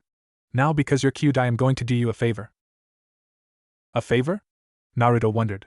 He was still trying to wrap his mind around the concept of Ayam. Were all girls this confusing? Would Setsuna's baby be just as confusing? Yep. I am going to make you the best bowl of ramen ever. With that, the girl hopped off the stool and began to drag it into the back. On the way, she grabbed a blue apron and began to tie it around her waist before grabbing a white bandana and tying it around her hair. But I didn't pick a flavor. Naruto cries out, not realizing that he had just been informal. It's a surprise. Be patient. Ayam responds with a wave of her hand. As Ayam disappeared into the back, Naruto's bewildered face turns to the girl's father. Tochi, instead of answering the boy's unasked question, just begins to laugh. Confused, Naruto turned away. Is it me? Naruto thought. No, Sochi-kun, it's not you. Well, not entirely. Kushina answers. Though Naruto could have sworn he heard laughter from Seal after she answered. The wait wasn't long before Ayam came out once again with a steaming bowl of ramen in her hands. The stool that she had been dragging around being carefully kicked in front of her as she brought it back to the counter. Here, let me take that, Tochi said as he scooped the bowl of ramen out of her hands, letting her stoop down and grab her stool and quickly bring it to the counter. Tusan, don't give it to him. I made it, I get to give it to him. Ayam cried as she began to stand on the stool and saw her father about to give Naruto her creation. Alright, Ayam-chan, Tochi said in surrender as he hands the bowl to his daughter. Grabbing the bowl from her father, Ayam quickly turns back to Naruto with the bowl in her hand. Here, the girl says with her now familiar smile on her face before placing the bowl in front of Naruto. Naruto cautiously looks down at the noodle soup and sees the appropriate toppings and that it looked edible. In fact, it looked delicious to him. Reaching out, he grabs a pair of chopsticks before grabbing a bite and bringing it to his mouth. Blowing on it, he takes a bite. His eyes widen as the taste assaults his mouth. It's good. Really good, Naruto thought before quickly reaching for another bite. So what do you think? Ayam says with a cocky smile. It's really good. You are an excellent cook, Ayam-san, Naruto exclaims, momentarily forgetting himself as he indulges in the girl's cooking. Ayam blushes at the boy's praise coming from the unnaturally polite boy. Both embarrassed at his words and happy that she had broken through his shell. Shaking off her blush, she replies, I know, right? I am going to be a world-famous chef when I grow up. I believe that you can do it, Ayam-san, Naruto immediately answers before putting another bite in his mouth. You don't call me San, I'm not that old. I am still cute, call me Chan, Ayam says with a pout, noticing that he had said San to her name both times. Taking a look at the girl, Naruto freezes before answering, wondering why this girl affected him so easily. Ayam-chan, Naruto conceded as he finished the bowl. See, and I will call you Naruto-kun, Ayam said with a teasing smile, enjoying the reactions she could get out of the boy. Behind her, Tochi hid his grimace. He did not mind Naruto or the fact he was a Jinchuriki, he just didn't like his daughter calling any boy, no matter how old, kun. In his mind, she couldn't do that till she was 30. While Tochi hid the overprotective father inside of every man, Naruto blushed. It was the first time a girl or anyone close to his age had called him Kun. The laughter coming from his mindscape did little to help his embarrassment. I am Chan, what flavor was that? The boy nervously asked. Miso. Would you like another? I am asked. You'd make me another? Really, that would be awesome. Naruto spoke, sounding his own age. You really want me to make another? You weren't just being polite. You really like it. I spoke excitedly. She had confidence in her cooking, but usually people ask for her father to cook for them, not trusting her age or treating her cooking like a fluke. Of course, you're a great cook. Naruto immediately responds. Okay, Naruto-kun, just because you love my cooking so much, I will make you another. With that, I dashed into the back, carrying her stool with her, excited that Naruto truly liked her cooking. Just like before, the ramen did not take long to prepare, and soon with the help of her father, was back on her stool at the counter presenting the bowl to Naruto. Enjoy, Naruto-kun, says happily. Nodding his head and taking a bite, Naruto lets out a small moan at the taste. The ramen he was eating was better than the last bowl. Soon the redhead finished his second bowl of ramen before turning to the girl once more. This was really good, Chan. Thank you. After he thanked the girl, he turned to Tucci. How much do I owe? Since this is your first time here, the first bowl is free. So 10 ryo. Tucci answers. Truthfully, he had given the boy the first bowl free because of how his daughter got along with him, as well as seeing the signs of ramen lover in the young redhead. After Naruto paid, spoke up once more. Will you come again? Will I be able to taste the food of a world-renowned chef again? Naruto spoke playfully, trying his hand at teasing while sincerely wishing to taste the girl's food once more. It took a second to catch what Naruto had said before she smiled so brightly that Naruto could have sworn it would outshine the sun. Hi. I will make you a bowl of ramen even better than the last. Was ecstatic that Naruto had liked her food so much. Then I will see you soon, Chan. With those words, Naruto walked off, only hearing the girl shout out in answer, "Bye, Naruto-kun." If either had turned to look at Iam's father, they would have seen a strained look on his face, as he battled his fatherly instincts. The man really didn't like a boy calling his little girl Chan or his daughter calling a boy Kun. Only the reminder that Naruto was 6 kept his fatherly side at bay. So did you enjoy talking to your girlfriend? Kushina teased from inside of the seal. As his mother, it was her duty to tease her son over such things. Ka-sen, she's not my girlfriend. Naruto answered his mother's blatant teasing. Little did he know that this encounter would be the birth of his first crush. Naruto, age 7. It was Naruto's birthday, and he had put his first plan in a bid for power into play. Over the last couple of months he had planned and plotted, and he believed that he was ready. He had been lucky that no one knew the extent of his shinobi knowledge, and that none of his ANBU guards knew that he could use the Kaigebushin. Taking advantage of their lack of information, he had taken to leaving a Kaigebushin in plain view of the ANBU and sneaking out using his sensor ability to avoid his ANBU guards before casting a solid henge over himself. With liberal uses of the henge to assume multiple identities, the young Uzumaki had met with several of Kushina's old contacts in the underworld of Konoha, trying to assume control of Kushina's old network. In his henge forms, he had provided proof of his connection to his mother by providing her personal symbol, a crashing wave with a whirlpool in the center. Sadly, after Kushina's death, her control over parts of the Konoha underworld fell under the control of others. Luckily, there were enough people who wanted to meet his henge self's employer that he had something to work with. With that, he created Niz Sagi. The henge was of a man in his young 30s with short black hair and tan skin. He is also average in height and wears one of two outfits, either a pure black kimono or a black Western-style business suit, depending on the meeting. With his in-depth knowledge of all of Kushina's past business dealings and her personal seal, he found that he was able to gain control of what remained of Kushina's network in Konoha. With their acquisition, he had poured clan resources into strengthening his position in the underworld before turning to the next step in his enterprise. He was going to take over Konoha's underground in one swift and brutal move. However, the current head of the underground, Hanzai Mori, reigned unopposed and was firmly entrenched. His only rivals being his own lieutenants, and a couple of upstarts like Naruto himself. So he had wondered how to remove the competition, and the answer came simply. Naruto did not